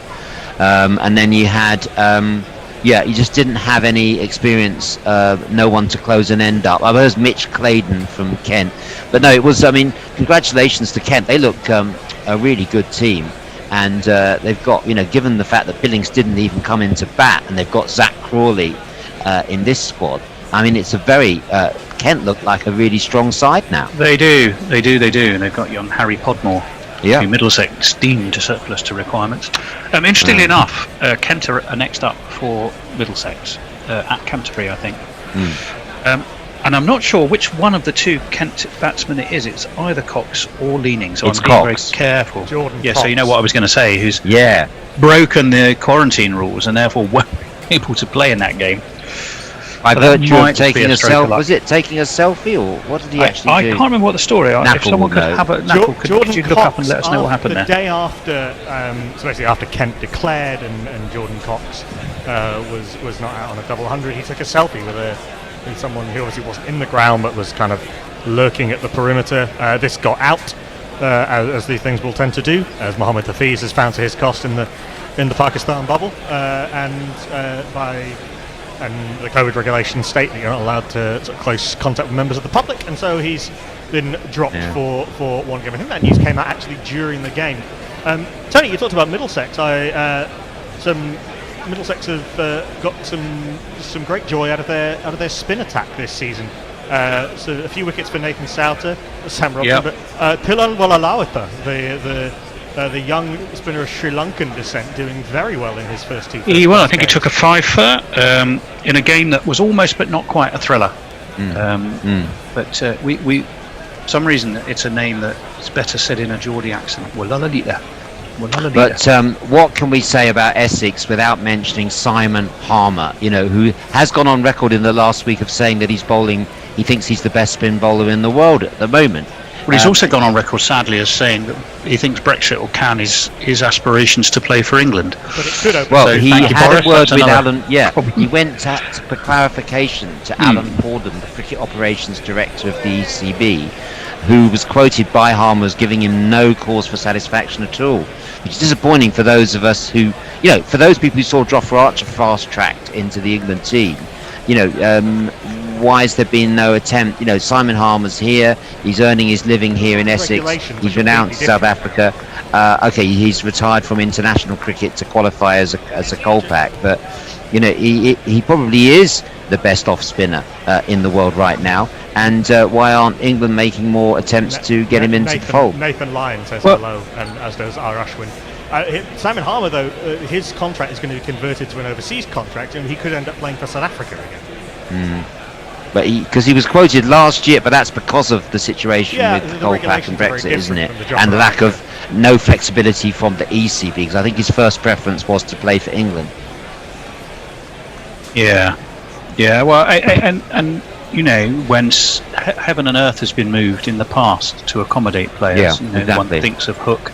Hook? What am I saying? Don't mean Hook, do I? Hick. Thank you. Hick, yeah. I mean, Harmer is a fantastic bowler, isn't he? He's got just the number of wickets that he's taken, the sort of the dip and the spin and all the other variations that he puts. I mean, he really is bowling at the peak of his game. And he can bat, so he adds a bit of lower order solidity. Remember the T20 final that Essex won? Well, I believe he was at the crease, wasn't he, and helped to see them home. Captained Essex to that triumph. It strikes me as a real shame. I mean, when I think we all realise that England in the spin department is not, you know, is not blessed with massive options. We're talking about should Moeen Ali return, and his form has been not great at all, certainly in the ODIs. Well, Rashid's form was good in the ODIs, and I was asked this morning why did Adil Rashid stop playing red ball cricket? You know, what were the circumstances that led him to make that decision? Shed a little bit of light on that is that he was told, or it was suggested to him, that he wasn't going to get a look in for England in Test cricket. I think I've written about Yorkshire's poor management of Adil Rashid as well over the years, really hanging him out to dry on a few occasions, most notably towards the end of the 2016 season when he had that incident where one of his relatives was very ill and he was about to go on tour, and without him ever getting a chance to put his side of the story, Yorkshire put out the statement that he had withdrawn from the last game of the season. That's not the only incident where Yorkshire have not handled Adil Rashid very well. But then when Ed Smith gave him the sort of gave him the amnesty and welcomed him back into the Test match fold, why has he not, you know, continued, as it were, to make himself available for England's Test team? Or is he available and it's not being picked? What's the situation? Well, Yorkshire didn't give him a red ball contract and haven't done since. He said at the end, he was quite cryptic when asked during the the Ireland T20s about his international future. England are supposed to be COVID willing, going to India for a 5-match series in January and then to Sri Lanka for the rescheduled tour. I think it's hard to, all things being willing, Adil Rashid is one of England's best 2 or 3 spinners. Yeah. And he's done okay in India in the past. Best wicket taker, yeah. Did very well in Sri Lanka last time. I would love to see him back in Test cricket. I don't know if it's going to happen. I certainly don't think it's going to happen in England anytime soon. But I think it would be interesting to see if Adil Rashid went to another county, how they managed him. But that's a different situation. As far as Harmer and Archer, the regulations are completely different when Archer was coming up. He's in a different situation.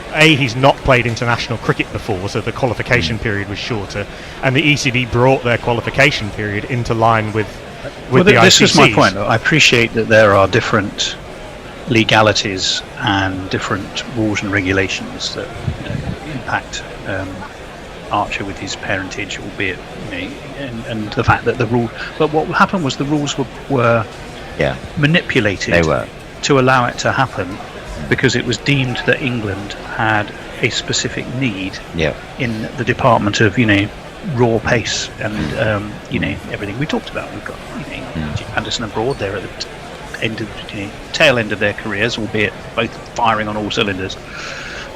So the rules were bent there. In the case of Graham Hick, I remember, there was, I can't remember if the rules were actually bent, but certainly the period of qualification was, I'm not sure, fully adhered to, and it got him out of county cricket and into the England setup.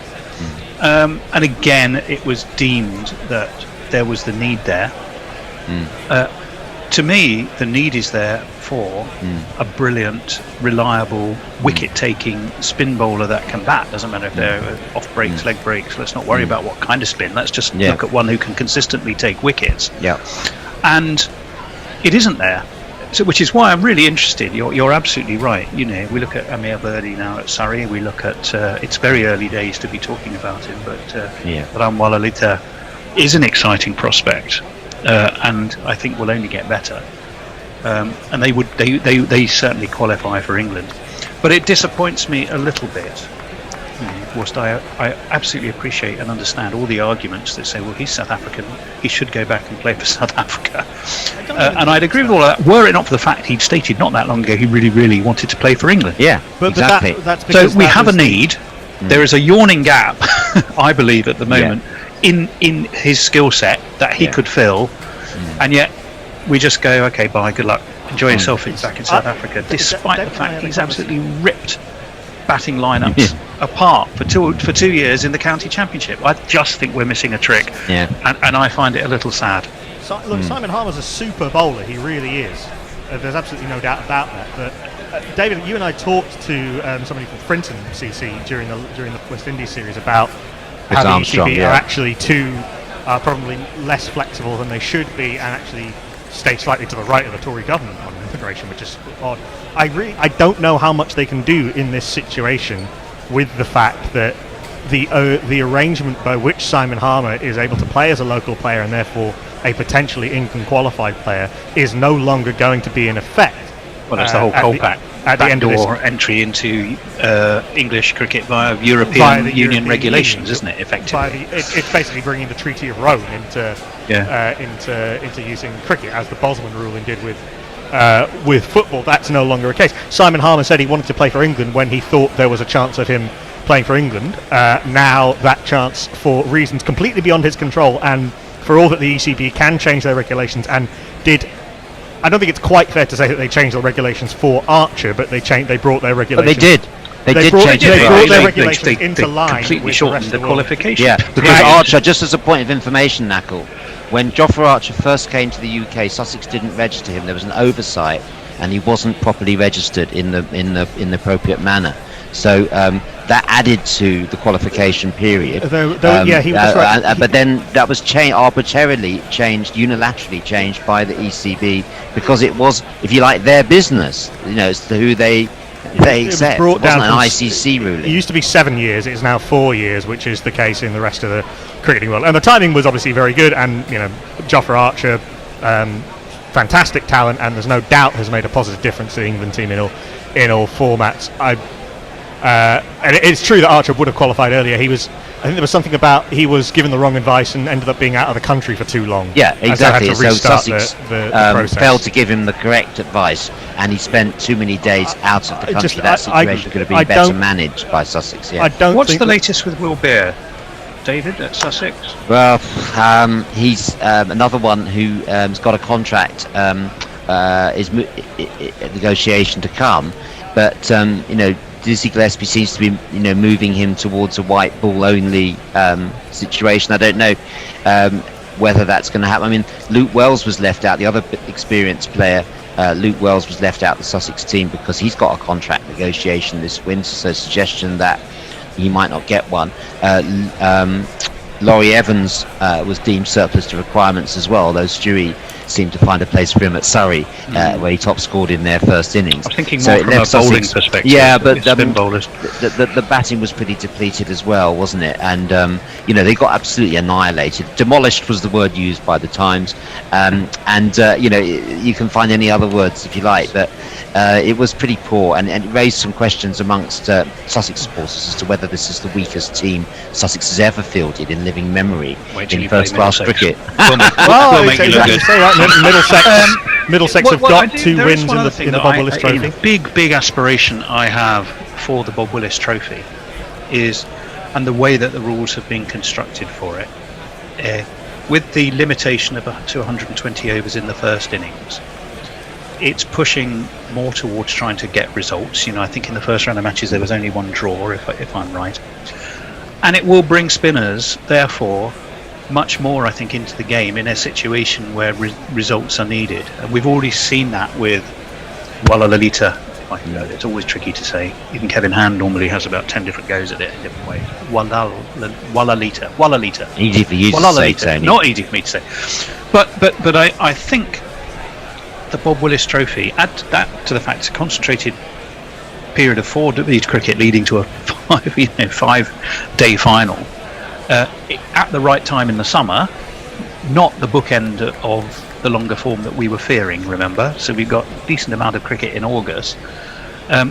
I'd be optimistic that we might see some young spin bowling talent come to the fore, because the need for them on day 4 but can I just pick you up on that, Tony? Can I just pick you up on that phrase, young spin bowling talent?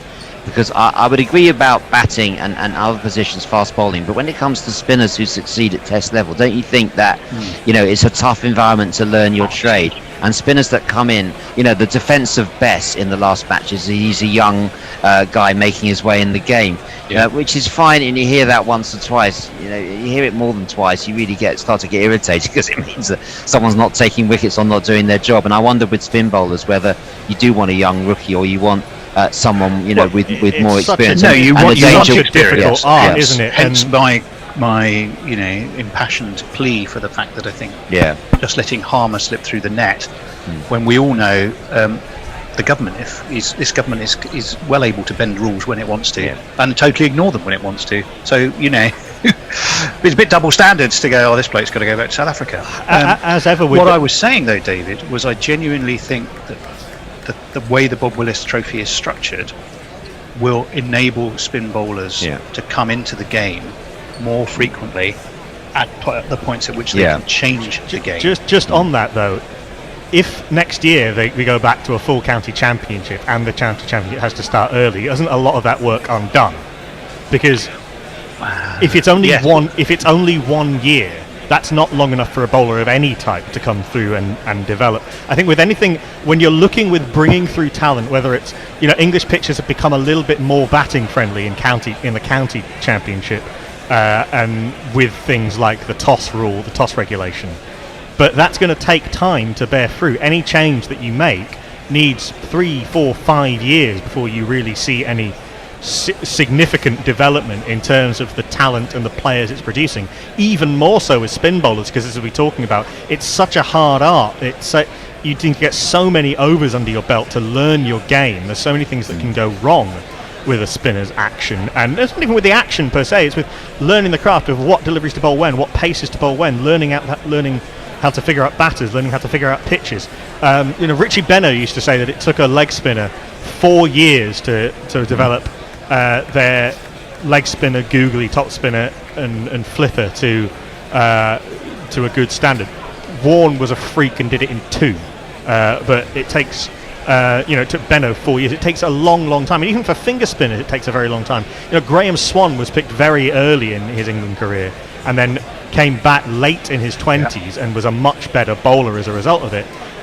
It is great to see young spinners like Tilan Walalawitha, like Nathan Souter getting a bowl in first class cricket. In first class Souter's a very exciting talent. Interestingly, both I think, I'm not sure if Souter is England qualified. He's about to, I think. He's Australian, but about to be. Yeah, Yorkshire have given a first class debut this season to a young off spinner who took his first class wicket in the game against Durham. We're seeing it up and down the country, and it's partly because of conditions.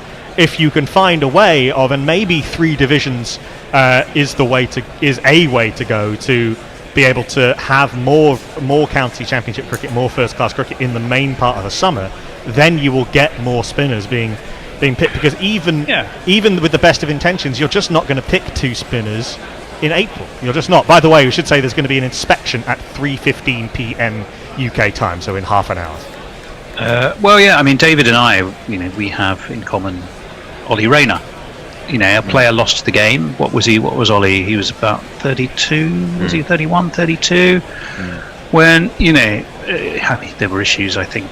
Let's just concentrate on his argument. Was always, it's very, very hard for a spinner, who's bowling in April, actually having to take his woolly gloves off to master his art. I think, and he had a point. Yeah, I think there's a wider point just to come in on that, Tony, and that the type of player like the Ollie Rayners, the Luke Wells, these first class cricket specialists, or rather people that aren't first and foremost white ball players. Their contract's going to be under threat. The ECB through Tom Harrison has made a number of statements recently about warning people about cutbacks, and that counties are going to be cut back, playing staffs are going to be cut back, and there is a real danger that these guys that don't play T20 cricket first and foremost will be the ones to lose their contracts. Yes, I agree. That is a concern. I mean, it's just the old. We'll always kind of come back to the same debate, and that is, if you want to be successful in Test cricket, you have to feed Test cricket, and that means you have to play a sufficient amount of hard graft, longer form, red ball cricket to enable players to be good at that. Yeah, it just shortens that learning curve when they come into Test cricket, and you can see this in countries that don't have very robust first-class structures. I was listening to an interview with Kumar Sangakkar did with Harsha Bhogle on CricBuzz, and he was saying that in Sri Lanka, because the first-class system is not very strong, when a player comes into Test cricket or international cricket, they're being taught how to play first-class cricket for the first 2 years of their international career. You can see this in countries like Bangladesh, which still doesn't have a very good first-class structure. Well, Fahad was saying something similar to Hendo at lunchtime in relation to Pakistan. Faisal Shah, yeah. But I mean, Pakistan is really interesting because Pakistan obviously does have a good first-class structure, but it's a first-class structure that gets changed every other year. The pitches have been really badly underdeveloped in the last 2 years. They changed this year, and so you've got this weird combination. This Pakistan team is a mixture of players like Naseem and Shaheen Shah Afridi, who've been talent spotted, and then Mohammad Abbas, who had to perform superlatively for 3 or 4 years to get noticed. Yasir Shah played 10 years of first-class cricket before his Test debut. Fawad Alam has gone this incredible 11-year nearly gap in first-class cricket, and maybe there's some difference in the specialities there. A fast bowler is it's more obvious when a young fast bowler is doing well. But then everyone has always said that.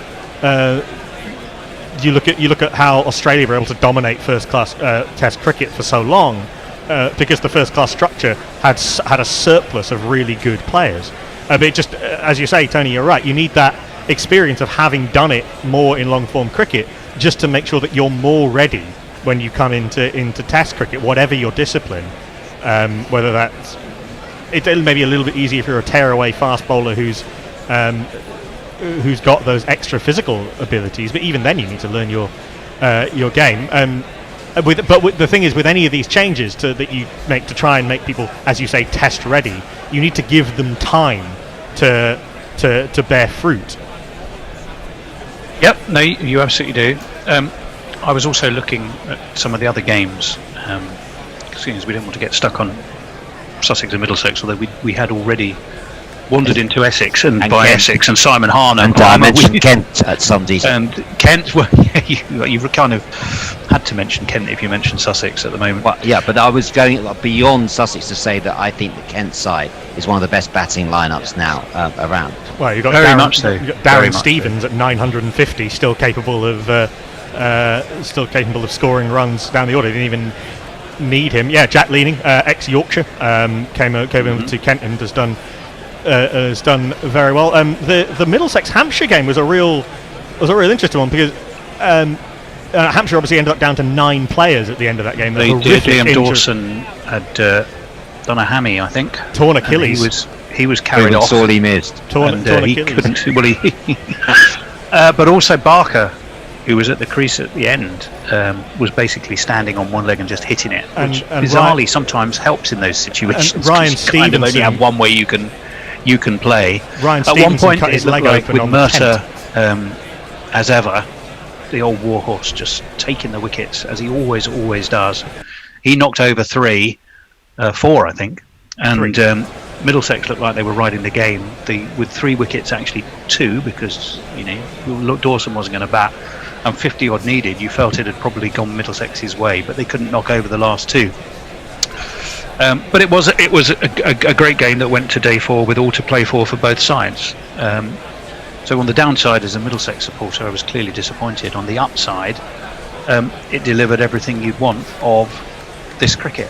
Long form cricket, competitively played, able to view free courtesy of the streaming that the counties offer, and intensely competitive, whilst not compromising the disciplines of the game too much to enable that competitive element to be there on day 4. So yes, it was a game with much to commend it in many ways. I'm just disappointed Middlesex lost, but you've got to hold your hands up and go, it's what the tournament needs. It needs those kind of finishes on a regular basis. Yeah, super game for Joe Weatherly, 98 in the first innings, and then 64 not out in the second innings with chaos happening around him. I should say Ryan Stevenson, of course, was also injured after they're playing at Radlett. Middlesex playing their Bob Willis games at Radlett.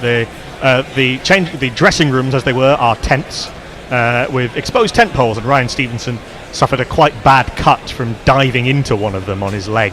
I didn't know that bit. And so he wasn't able to bat, as well as Liam Dawson, who did his Achilles. But yeah, Keith Barker, another one of the grand old men of county cricket, has been around for a very long time at Warwickshire. And in terms of spinners, Felix Organ, who has one of the best names in world cricket at the moment. Felix Organ, that sounds like a diehard henchman. Young off spinner, more of an opening batter, but took a forfeit in the second innings on what looked like a really dry pitch at Radlett. Well, it was, and I think Middlesex would. Stevie Eskenazi, or I think we have to call him Steve now. I can't remember what he said about his name, but he did great. He did a superb interview after the game, and he was very honest. And he said, "Well, we lost it not because we didn't bowl them out, but we were 60 runs short on our second innings batting performance." And he was probably about right.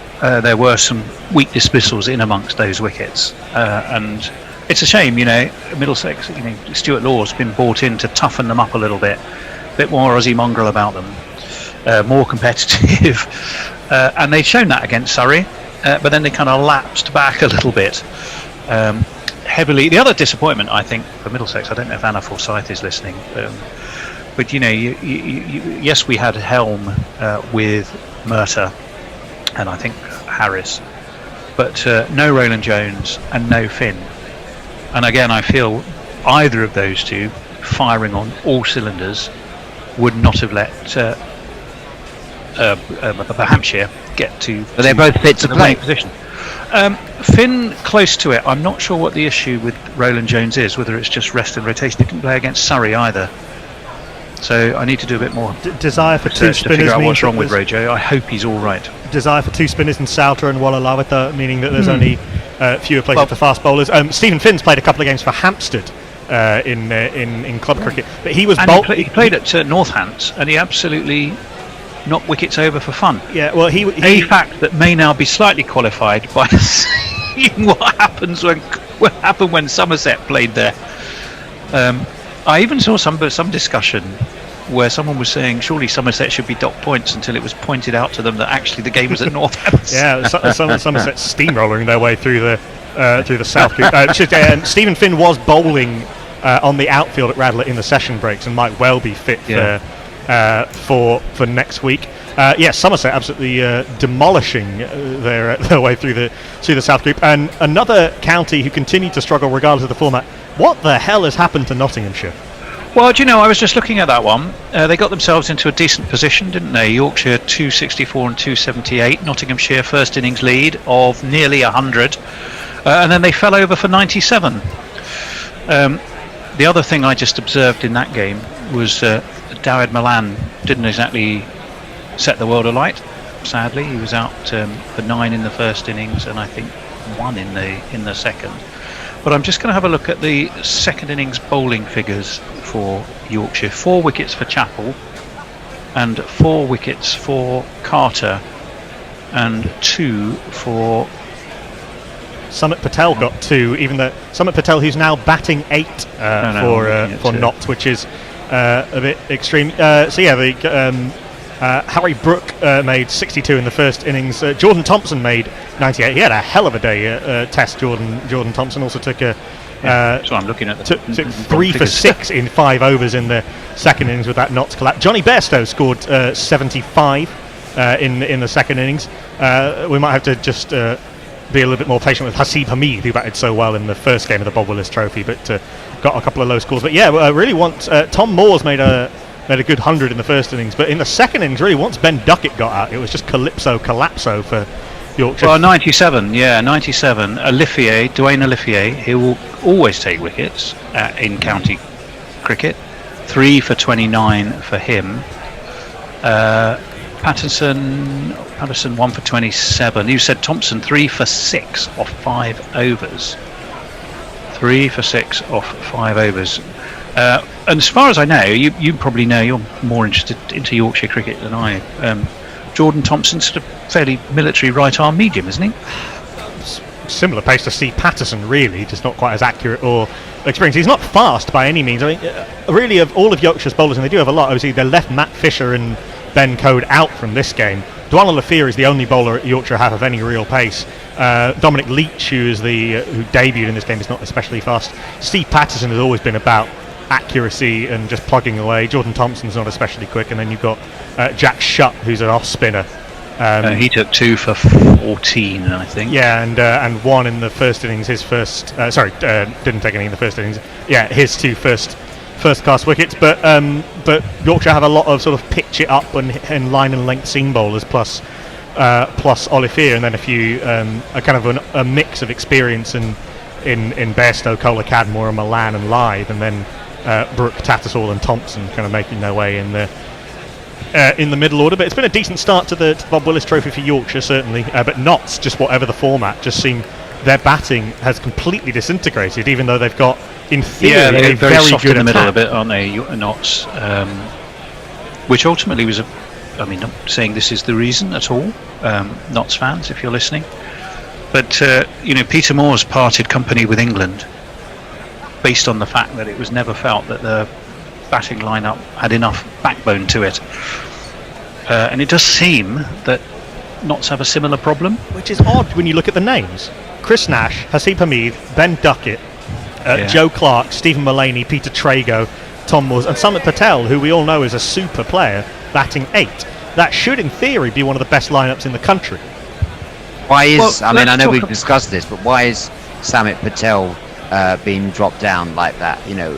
He's one of the class players, isn't he? It is odd. I mean, he bowled quite a few overs in the Yorkshire second innings, bowled 26 overs, but it does seem odd that having spent a career as a batting all-rounder, you'd suddenly now have him as a bowling all-rounder. Yeah, no, I'd go along with that. Let's look elsewhere. I would like to do a shout out for a team that in football circles would be called unglamorous. Derbyshire. With D, yes. It does. Good old Derbyshire. 2 games, 2 wins, convincingly at that.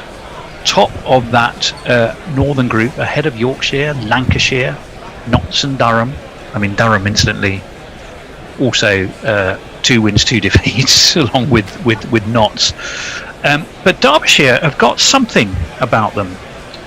They've got, apart from the fact that everyone derides the hotel at their ground, which I think is a little harsh, they've got a winning mentality. Somehow they take the ingredients that they've got, however they do it, they spin it together, and somehow, particularly in the last 2 seasons, have been able to get results. They got themselves to finals day in the T20. They're top of their group at the moment in the Bob Willis Trophy. What are they doing right, David? What's going right for Derby?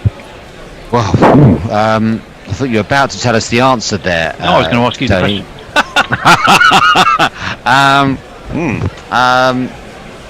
Obviously, the academy is paying dividends. Brilliant. It must be the fact that they've eschewed overseas tours, not before COVID. If you remember, they eschewed the overseas tour of South Africa in favour for the oil heaters inside the tent put over the square. So it's that kind of fighting spirit. I mean, they have got some really good players who are underrated, like Reece, who is a particular Madsen just keeps knocking out the runs, as indeed I did again, 100 for him.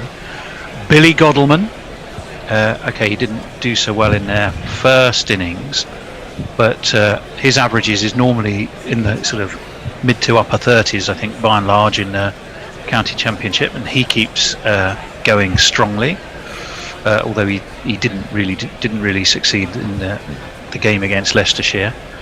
If you look at, they've got Deploy, who again a South African import, but always makes run. Jacobus deploy, as well as being a slow left arm orthodox bowler, so they've got kind of all round capability there.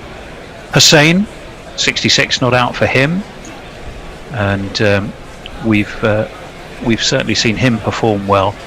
So again, they I don't know, they just seem to have found a way of managing their resources smartly, and yet have a really strong winning mentality.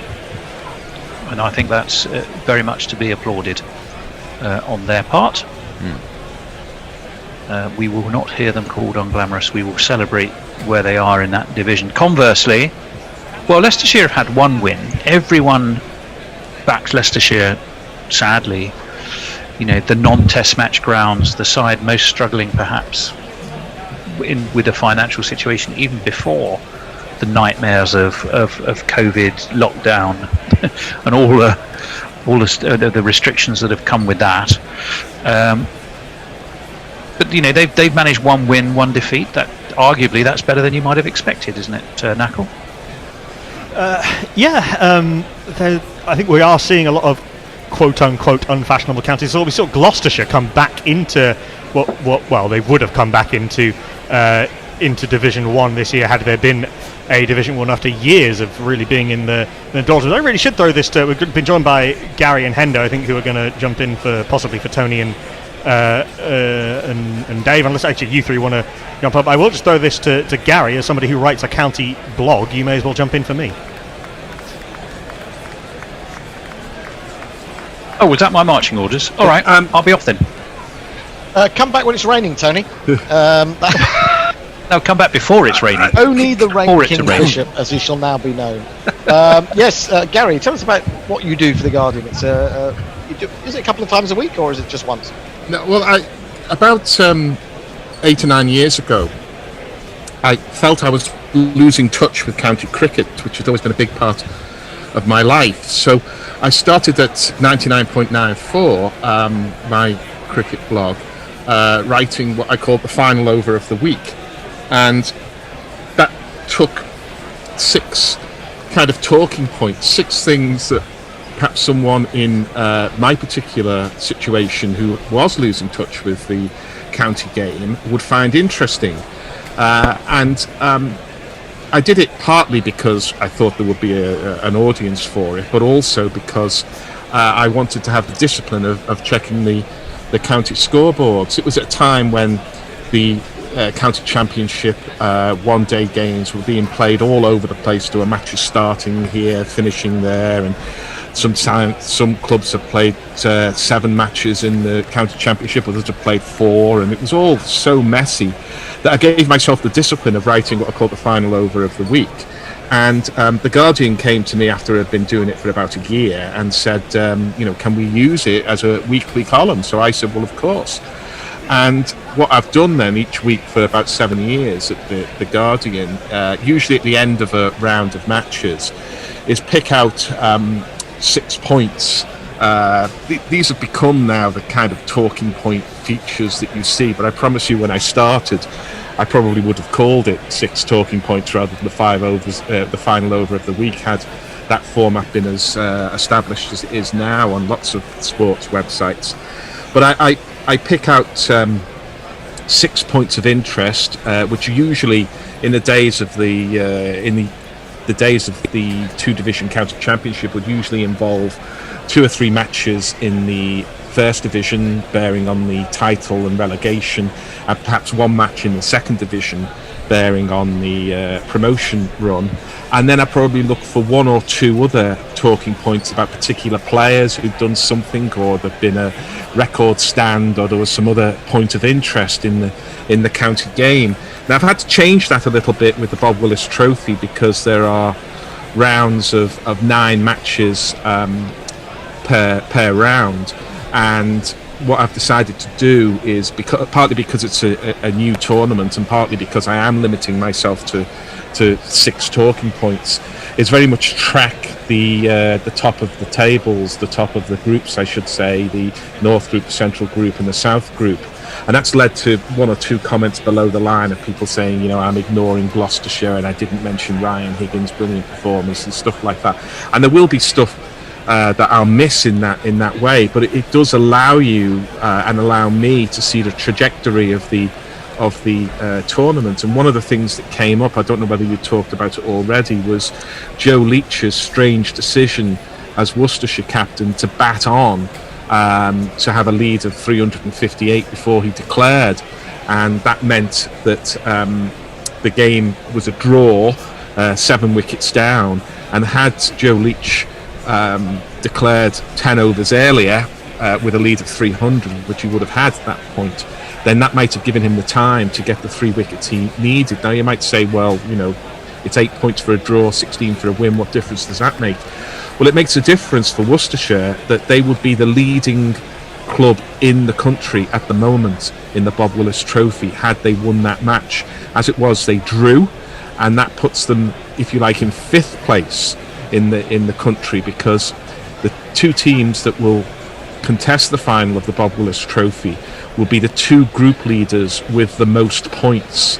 So not only are you trying to win your group, but you're also trying to beat one of the other group winners. So wins become absolutely critical, and why Joe Leach decided to bat on that long to take the defeat out of the equation where a win is so important, I just did not understand.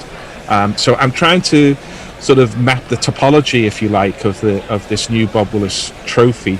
We reached the halfway point midway through the next round of matches, so it's quite a tight fixture schedule. But in the wider sense, it's just great to be back in touch with county cricket, albeit not in person, but behind the computer screen. I think it's easier to keep in touch with county cricket now. I mean, I would have always followed the old Evening News, Evening Standard scores in the afternoon, and you might look on the late press down the corner of the paper. But now with all the streams that you're getting, does that satiate the county supporter? Obviously, I'm not a supporter of a particular team. I suppose I have a sort of an affinity with Surrey, but I don't support them in the way that I support a football team. And what I miss, Hendo, is something a bit different to that. And the only person I think who's doing this at the moment is Paul Edwards for Cricinfo.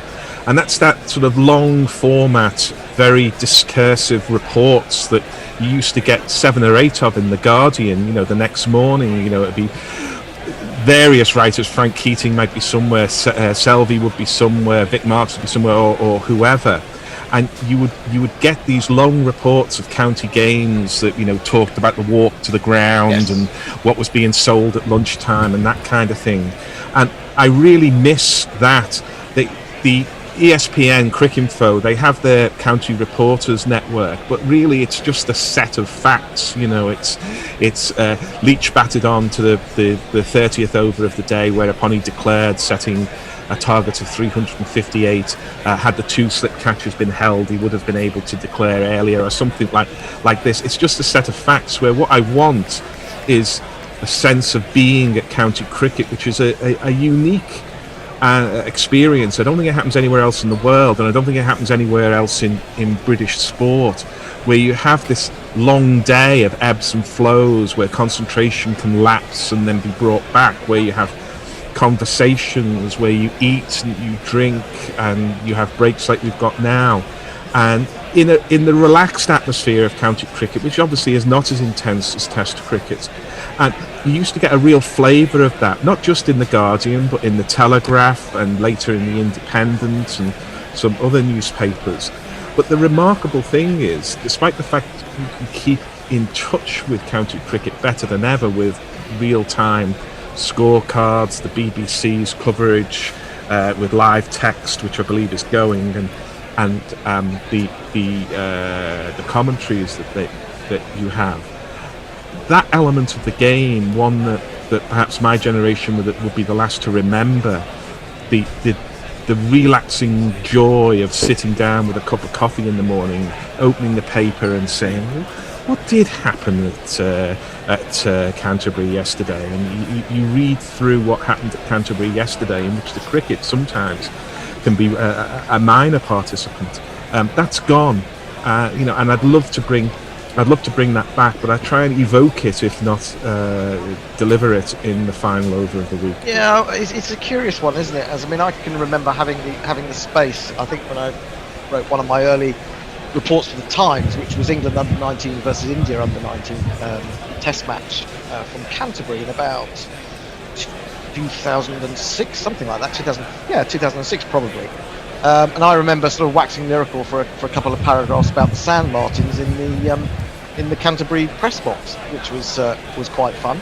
And yes, I suppose you do lose that. And in fact, in those areas where you do have the opportunity to do that, I suppose something like the cricket paper. I don't even know if the cricket paper is still going. Actually, I think it is. I haven't seen it for a long time, but that's because I haven't been going out very much. But even in those games, you would tend to get it's a once a week thing. So you would have to encapsulate the whole of a match into one report. So you don't have that. You don't have that space to talk about the experience of being in Canterbury. Yeah, I think it's partly because there's more of an emphasis on, as you say, live real-time coverage than there used to be on someone wanting that atmosphere of the game to be given to them at the end, or not even the game, of the day rather than the game. Is that kind of reporting? Is that now just seen as self-indulgent? I don't work in journalism, so as a reader, do you feel it's self-indulgent? Not when done well. I love Paul Edwards' report. He wrote a brilliant piece about Scarborough last year. It basically felt like taking a long, bracing cliff-top walk where some cricket happened to happen.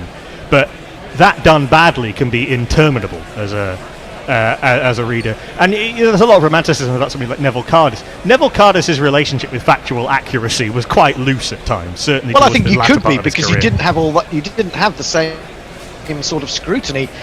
You didn't have the competition amongst reporters that you have now. I think there's a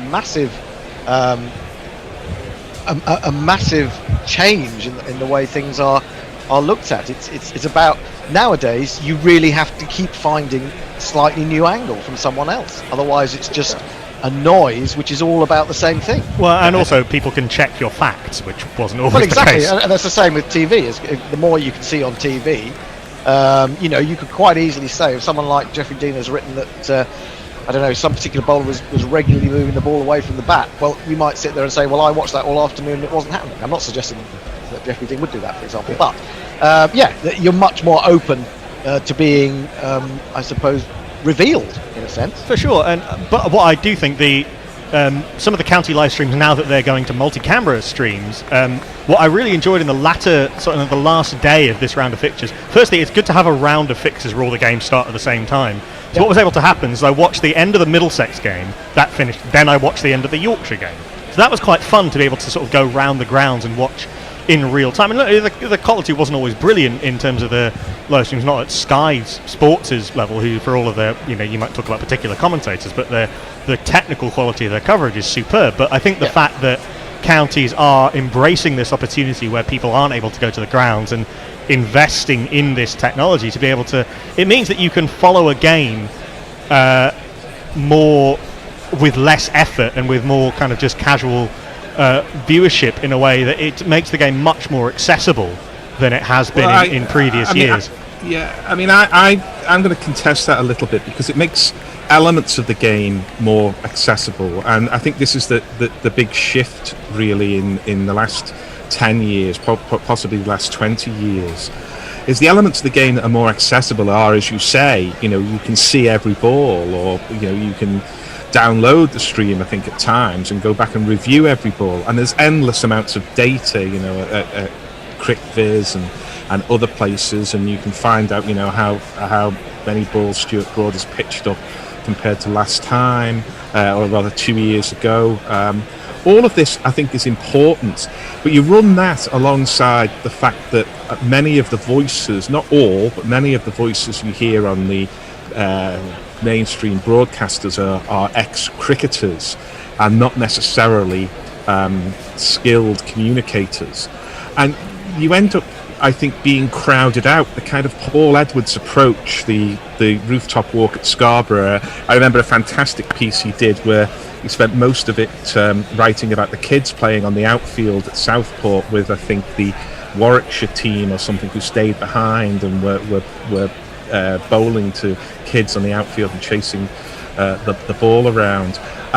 That gets crowded out because we've got all these facts, we've got all this data, we've got all these people whose language, and it's not all the ex-players by any means, but quite a few of the ex-players, you know, the language is pedestrian. They haven't got the lexicon, even if they wanted to say what a day at the cricket was like. And a point that I always make, which I may be wrong about, but I'm pretty sure I'm right, is that many of these ex-players haven't watched much cricket. You don't see them on the balconies watching hour after hour of county cricket the way we did.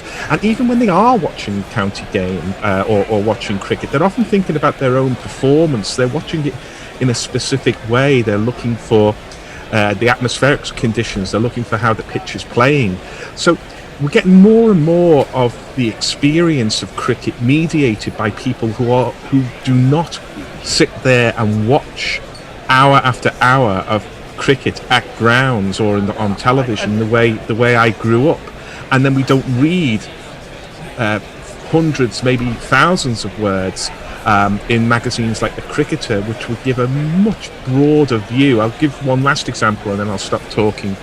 Is that my favourite feature of The Cricketer magazine, which I took for about 25 years, were the tour diaries, where you would have about 20 pages sometimes given over to a journalist, or sometimes it was a player, and it would be a 10-week tour of India, and it was just fantastic. You would get paragraph after paragraph of travelling on trains, the differences in states like Gujarat compared to states like Uttar Pradesh or something like this. It was a complete education to me. But the cricket itself slid in, barely noticed at all.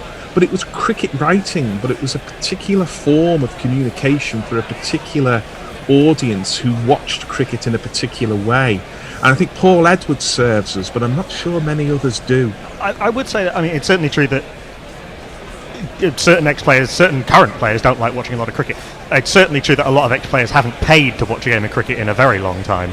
But I think that's less true of county cricket, where you do have counties have their commentator and their reporters and their broadcasters first and foremost. And even if they're not necessarily affiliated with county, like the Middlesex stream was Adam Collins and Izzy Westbury, who are not. Izzy Westbury plays for Middlesex Women, or certainly played for Middlesex Women, but is primarily these days a broadcaster. Adam Collins is a broadcaster, and that's certainly true of the county stream particularly. It is certainly true that TV commentary and increasingly radio commentary of international cricket is dominated by former cricketers. Yeah, I mean, I've enjoyed, Mark Church is always tremendous value at Surrey, so I enjoy listening to to those live streams. They can get a little bit parochial, and it's as I think you said earlier, it's not easy to get this stuff right. And I had about half an hour talking about sports TV themes, and then unwrapping the different sandwiches. Now, we've all played those cards before, but I felt it was an awful lot of it, I think, on Monday with one of the live streams. But I think that's just a price you pay if you want the kind of thing that I'm looking for. I'd certainly rather hear about people's different sandwiches than Jonathan Trott's lead percentage compared to Ian Bell's lead percentage, which can often fill pages and pages on websites. Let me come in on that, Gary. I think that's interesting. We're just about to experiment with a website that is doing some data analysis, and it's become a growing thing in cricket journalism, I suppose, in the way that cricket is consumed. But I'm not against it, but I'm not for it, and I have to say, I love the fact that Mike Atherton, writing in the Times earlier this week, slipped into his look back, or his look forward to the next Test match, or this Test match as it is now, and kind of gave a sort of passing clip round the ear to data-led journalism, which I was quite pleased to see, because he is such a respected figure in the game. He was suggesting that it takes some of the romance and mystery out of the game, and I think that's true. I love the fact that a captain would pick up on something, a weakness or whatever of an opponent, Nowadays, you feel like, well, it's because he's been sat in front of a computer for 3 hours with a member of the backroom staff helping him understand that. I feel that does take some of the innovation, the feeling of innovation, away from the captain. But that's a skill in itself, because not everyone can look at that data and actually be able to draw a useful conclusion from it. The data is one thing. You have to marry that up with then the cricketing skills to be able to interpret it properly and actually take some useful information out of it. Like, do you not think that too much of it? I think too much of it doesn't really take any significant information out of it. And you can say it's interesting just in a factual sense, but I find a lot of the stuff I read it and then I think, well, so what? And I just prefer the notion that players are sort of acting on their feet, as it were, or they are sensing something. I suppose there's a sort of almost a sense of ESP in cricket. I always felt that there was a place for that, where captains or particular senior players, even junior players, would come through and have picked up something or just sensed something without necessarily putting it down and saying, well, he played and missed at this number of deliveries. You don't have to do it necessarily in numerical terms, and not everyone will react to that as well. In fact, the inspection has just been pushed back, I should just say, by half an hour, because it looks like the rain and the clouds are still in effect at Southampton, so we've got a little bit more time. Inspection at 3:45 UK time. Not every player and every captain will react to that in the same way, and I've listening to some interviews with analysts talking about the different teams they've worked with and how different players and different teams are more or less receptive to data, and there are good and bad ways to use it. But as far as it aiding on-field captaincy and decision-making goes, I've been thinking about this in relation to the different formats of cricket. Test cricket and first-class cricket, multi-day cricket, you've got time to be able to see those things and react to them. But with one-day cricket and T20 cricket in particular, the rise of data as a decision-making tool, of preparation using analysis as a decision-making tool to decide which bowler I'm going to bowl, not at which stage of the innings, but to which batter. What does this bowler like to do? What does this batter like to do? How should we try and play on this particular pitch? And all of these different questions. T20 cricket is so fast that by the time you've reacted to something, let's say if you're seeing something cold, and by the time you've reacted to it, you could have lost the game within that 9 ball or 2 over spell. In Test cricket, you've got time to recover from not seeing something until 2 overs after it's become apparent. In T20, you can't. So you have to, but you need to be able to. So you need to be almost more prepared for any situation that might arise, and that's where the preparation comes in.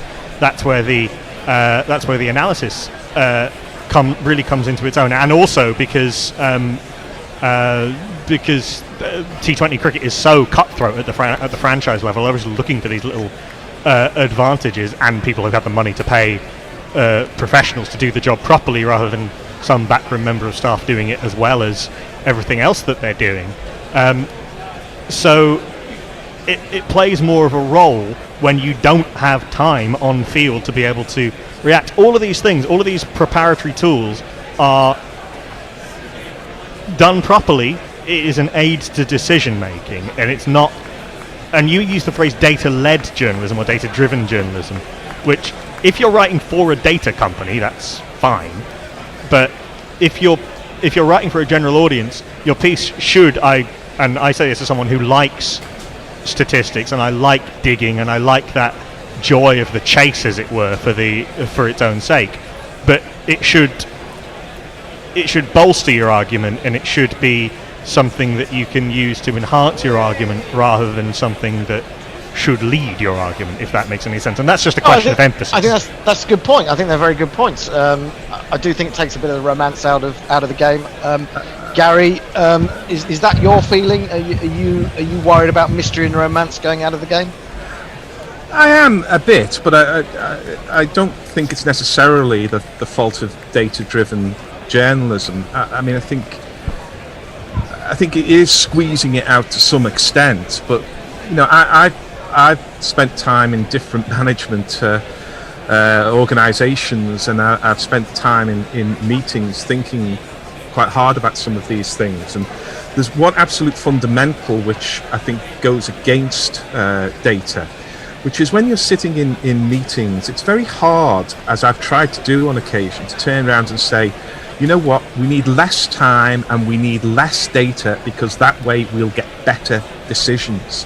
Because it sounds counterintuitive. It sounds wrong that if you have fewer people involved with less data and spend less time doing it, you get better decisions. But you know, the reality is you often do get better decisions because there's the argument about not being able to see the wood for the trees. And it's very hard once the foot is in the door of these data companies, and there's lots of them, and sometimes they're linked to betting and things like that, for people to turn around and say, you know, we don't actually need this. If I need a data company to tell me that Kevin Peterson is vulnerable against left arm spin, then I'm not doing my job properly. And there may be the odd time when they've come up with something, and I take Knuckles' point that, you know, sometimes these have got to be done quite swiftly. But just think of it. If these data companies and the data people really were making these huge differences, they'd be shouting it from the rooftops. They'd be telling us every time that it was the data company that said Stuart Broad should be bowling to David Warner in the Ashes last year. Because anybody who'd watched cricket for 10 minutes knows that Stuart Broad should be bowling to David Warner in England. It's a different matter in Australia. And I think it's just one of those things, and there are lots of these things in life, lots of these things in psychology and in organisations, where it's really important to turn around and say, we have data, we have facts, but we also need the other side of decision making, the more nebulous, the more subjective element. This is not to say, in fact, it's the opposite of saying that we don't need experts, because you really do need the experts if you're going for that subjective stuff. The years of experience, the depth of understanding, the perspicacity, is that the right word? There's an interesting case study. Understanding. Well, let me just bring in another. Data, then it's just data. Let me just bring another point about this. I was just caught a bit of. It's been on many times, as you will know. The interview that Mike Atherton did with Imran Khan on Sky, and Imran Khan was saying, I don't see a role for a captain in any other sport apart from cricket, and that being, you know, because he has to make so many decisions. He was saying, and okay, you've got to account for the fact that this interview is a little bit old now, that coaches really don't have that much input. But now we are, if it doesn't have to be because of data, but partly because of data, and it's not just one coach, it's a number of coaches maybe making these points to you. If you get bound down by that as a captain and you don't listen to your own intuition, do you lose the ability to captain well? Well, how did South Africa get on when Bob Woolmer was the trailblazer for this? How many World Cups did they win? Well, they got closer than they have done ever since, to be fair, in 1999. Look, none, as the other answer to that. There are, you know, Peter Moore's saying that the average... an average winning first innings score of the last few years is 280, and that's what we should aim for. Is data used badly? That you're not asking the right question. The data is the data as we think of it, in terms of a set of numbers that are generated by Gary, as a mathematician, he talks in terms of a set. As it were. So all you're doing is just recording recording in every instance, and you're recording it in a number of different facets. It's what question you ask of that's the important bit. So you need and any good analyst will tell you this, and there are analysts who work with professional T20 teams, they'll all tell you this. It's not about you as the analyst going to someone and saying, the data says this, therefore we must do this. It's them being asked a specific question that takes more than just memory can provide, because memory is not always a very reliable tool. And you're asking a factual question in terms of, let's say, it depends. I'm trying to think of a question now, but in terms of where does this player who we haven't seen before score, or what type of bowlers don't they like to face, or what it seems to be the best length to bowl on this pitch, or or some more subtle variation of that I can't think of right now. Yeah. You might Let's need to You might need to look back at a longer body of evidence than your memory can recall. So any good analyst will tell you that it is exactly as Hendo says. It's about marrying expertise, and as you say, it's about marrying the expertise of someone who is familiar enough with the technology and familiar enough with how the data actually works to be able to ask correct questions of it and then put it into context and then present it to a team or a bowling group or a batting group in context with actual with saying, right, we have noticed this through there's a lot of mystery and stuff that doesn't need to be around the data. It's not about saying to a captain, you don't know this, I do. It's about saying, right, we've looked at over a longer period of time, over a much bigger sample size. This might be of interest to you. What do you think? And then you absolutely then have to empower the captain and the bowlers and the players to be able to make those decisions themselves. All you're trying to do with data is an analysis is to try and aid that decision-making process and shorten the time in which you're making those good decisions. That's all you're trying to do. I wonder, though, are you not, if you are employing all these people to be data analysts for your team, are they not in a situation where at times they are trying to justify their situation, their position? I mean, if a man looking at data doesn't come up with anything, you're going to wonder whether they're worth paying, aren't you? The other point I want to make is that what you don't get from data is what you get from out on the field, and that's the psychology of cricket to a large extent, and that is an intuition about a player and their mental state and about how they play against you. Those various things like that, which may be built up over a period of playing those guys. I mean, anyone who's played club cricket will know that yes, in some senses you'll play these guys once a year, and teams change. So maybe if you play, I don't know, say I was playing Isha or someone one year, the next time I play them, there might be 6 changes to that team. There won't be the same team. You don't have access to an enormous database of club cricket, and so in club cricket you have to be a much more intuitive as a captain, I think. But I also think that data won't give you the psychology of a man out there in the middle when you're out there with it. Absolutely it won't, and that's why you don't ask that question. Let's take an example then. Andy Balbirnie and Paul Sterling in that stand for Ireland against England in the third of the ODIs there. All the data in the world might tell you who you bowled to Paul Sterling and where Andy Balbirnie scores his runs. But none of that actually mattered, because what mattered is that when Sterling was on about 50 and Balbirnie was on 38, it was very clear that England needed to get one or both of them out because they were winning the match for Ireland. Now, that is not about data. It's not even about the scoreboard. It's about a feeling that you get. The psychology, as you say, Hendo. It's the strut of the batsman. It's the way they're moving around the crease. It's how they're playing their shots. It's the momentum shift. All of those things. And you can't pin any of that down. But you could see it. You could absolutely see it. You could see it in the England fielders. You could see it in Balbirnie and Sterling. And I don't know what the data says at that point, but if I was Owen Morgan, I would have attacked with 2 slips. I would have gone bouncers. I would have had people around the bat, and I would have had a man out on the hook. I would have completely changed my approach. Now, he did, I think, change an approach, and you do see it in Test matches. Point of order, it was Moeen Ali who was. But the main thing you need is to understand that even in one-day matches, that there's going to be a passage of play for 20 minutes, and whoever wins that 20 minutes is going to win the match. And that was the case with Balbirnie and Sterling for sure. Just on that, you've identified, yes, you need to get them out, and you know that as a captain, right, these 2 are dangerous, we need to get them out. What preparation can do, and that's really all data is, it's another aspect of your pre-match preparation.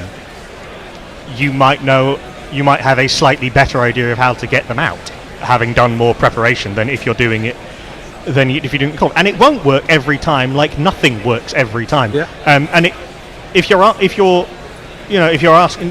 asking a data analyst to try and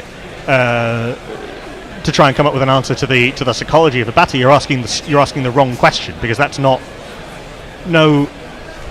anyone who tells you that they can give you a numerical answer to that is lying or trying to sell you something. Well, no, but I think the thing about data is data can give you an idea before you go out to play, or it can give you an idea in a lunch break or something like that. But it can't help you act on your feet. You pick up things, you pick up cues from the players out there. Let me just bring a couple of tweets, because people have been tweeting in while we're having this discussion. Derek Willis says, this is a great discussion, thank you. As a data journalist myself, it's important to keep in mind that it's always used in service of a story or to find one, which is a very good point. And Farong says, so are algorithms more important than data? Of course, it will be different according to the game format, which then leads to data as being nothing more than glorified statistics. Well, I mean, people do often mix up data, statistics, and numerical coincidences. So there's a bit of that. As far as an algorithm goes, it depends what you're using it for. If you're using it as a betting company to try and predict outcomes, that's one thing. And in a sense, you're right, Hendo. It is about you can't look at the data while you're playing, but that's again, it depends what you use it for. Data by itself is neither good nor bad, and there are good and bad uses I'm going of to data. disagree with that, and the reason I'm going to disagree with it is that these companies and coaches are spending hundreds of thousands of pounds on this data, and they have a power. These are not neutral things. They're not just tools that you pick up or put down. They become part of the decision-making process, and to go against it is to go against all of these things you hear about team values and preparation and all of those things. And I'll give you an exact example of it. Nowhere in the data, I would suggest, somebody's going to tell me I'm wrong here, but nowhere in the data did it tell Steve Harmison to bowl that loopy slower ball to Michael Clarke. One of the great balls, as Mark Nicholas said. In fact, there must have been, these days there would be significant pressure on him, because there'll be somewhere in the preparation where they've said that if Michael Clarke has got to 30, he's very good on driving, so you don't pitch the ball up, so you want to be going in at the ribs or any of these things. But Harmison saw an opportunity there. Somewhere in his instinct, it told him to bowl that ball. And that was an absolute key moment in the 2005 Ashes. It was like Pirlo's penalty against England. That'll there. always happen. It was so outrageous that it gave us such belief that we could do that. And that's not in the data. But these days you need to be a strong person to go against all of the ethics of the team, the preparation, and to say, actually, I'm going to have the ego to follow my instinct. So I think where there's a lot of talk, and I understand why, that this is just information and it's neutral and it's just a tool. I don't think it is. It's a new power base within the game and within international setups and increasingly within club setups.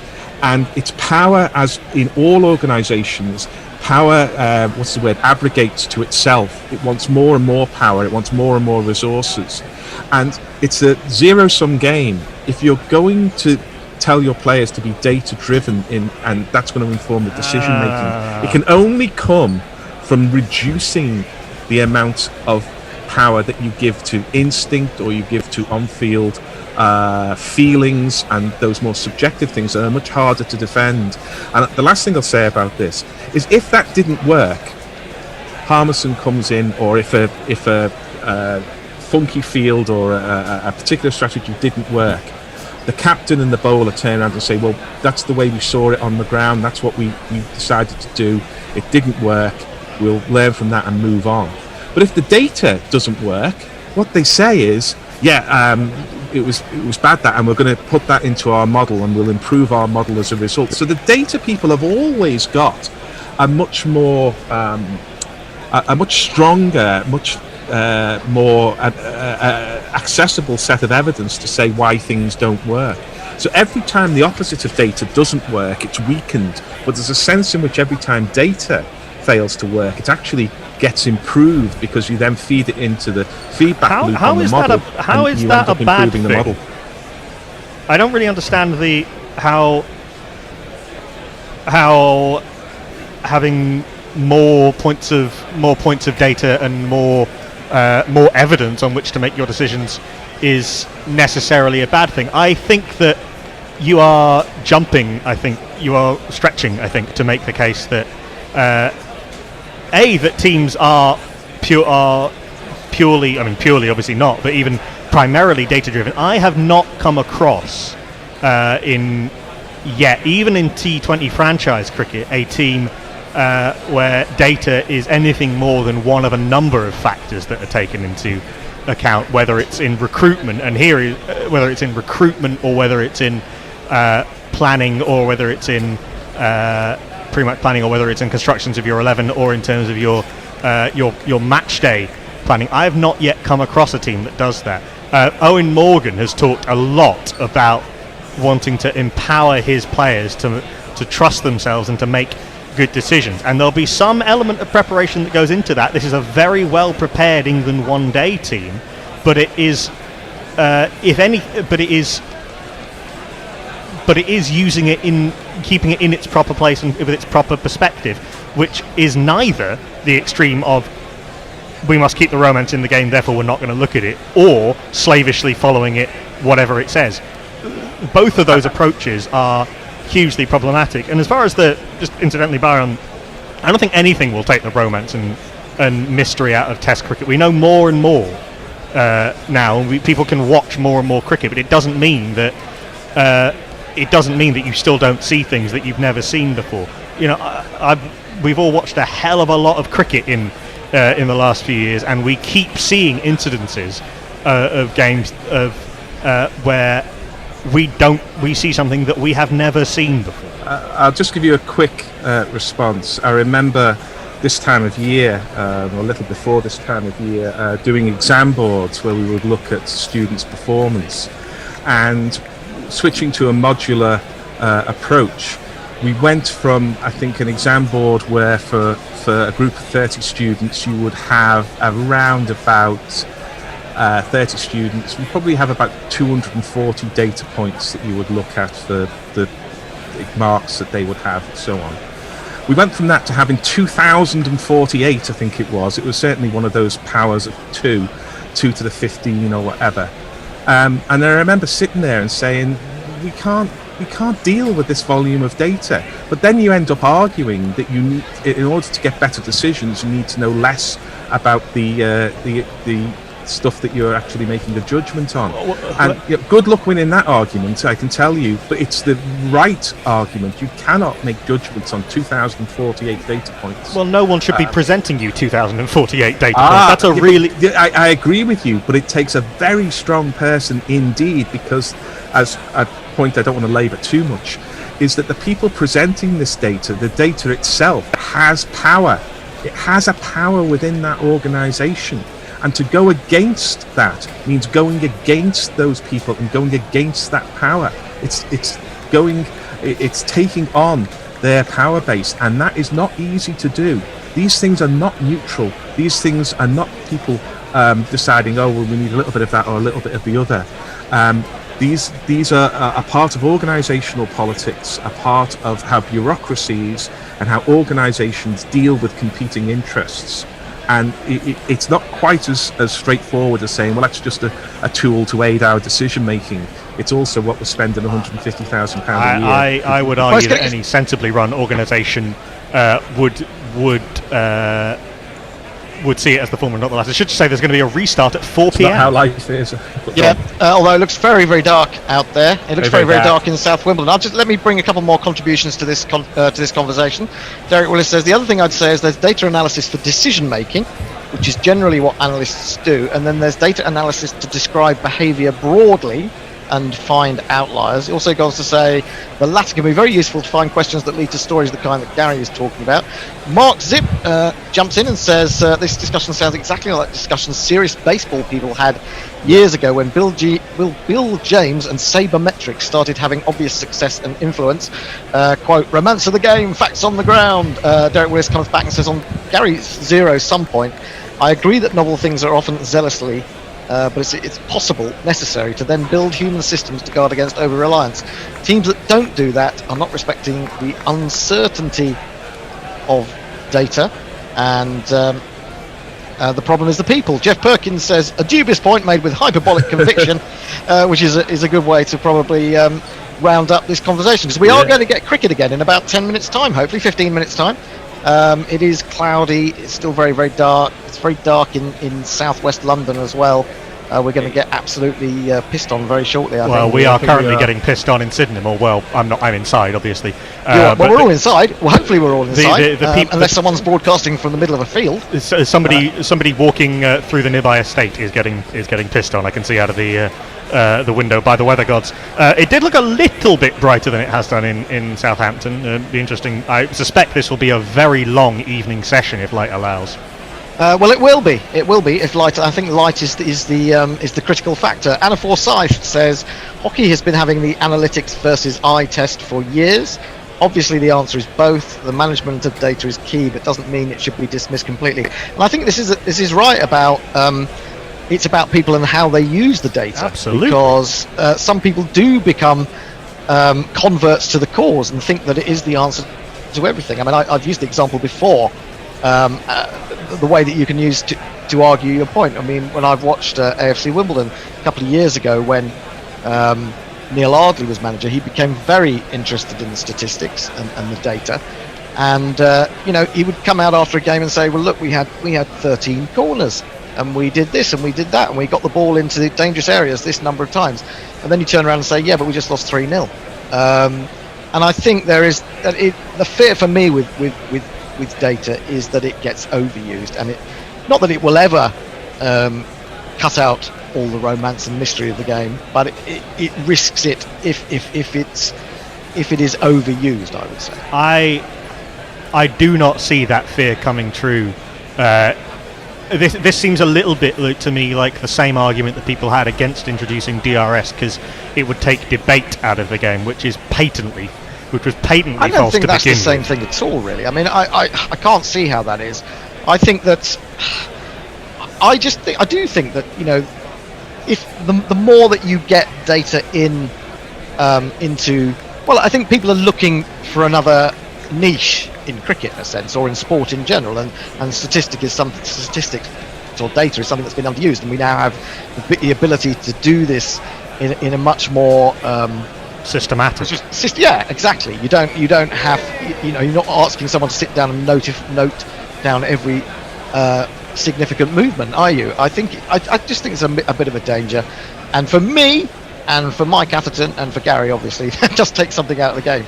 I like the notion of intuition and that sort of thing, and I think it lends something. I think there is absolutely room for both, and both, when done properly, make the game rich. For every hunch that doesn't come off, there's a load for every hunch that does come off, there's a load of hunches that don't. For every statistical insight that leads to something useful for a team, whether it's about what sort of players they want to bid for in an auction, or how they want to set up their team for a particular game, or how they should bowl at a particular player, or how they should bat in a particular phase of the game. For everyone that doesn't come off, there'll be a load that doesn't come. But for everyone that does, there'll be a load that don't, and that's just how life works. I personally, as someone who I'm not an analyst, and certainly I have no mathematical training, but I do enjoy looking at what stats are available to me. I would love to have access to the CricViz database, actually, to be able to go a little bit deeper, because I think it actually aids my understanding of cricket and makes me understand and get deeper and a deeper insight into the game, rather than shutting me out for it. I mean, that may be me and how I react to it. But I think there is absolutely a joy to be found in that, and I think as a broadcaster, I think it can, if used correctly, and there's a lot of broadcasters who use data and statistics slavishly or badly, it can absolutely aid your understanding or make you that little bit better prepared. There was a tweet about WinViz. Is it what's the predictor called? Yeah, WinViz. WinViz. And I read that saying somebody said that in the last Test match, Pakistan were 80% at one point to win that. So obviously the WinViz was wrong, and somebody was just saying no, that's not how it works. It gives a percentage. But I thought what would be a more interesting discussion, and I don't know whether the information is available, but there must be now at least 2 tests over the last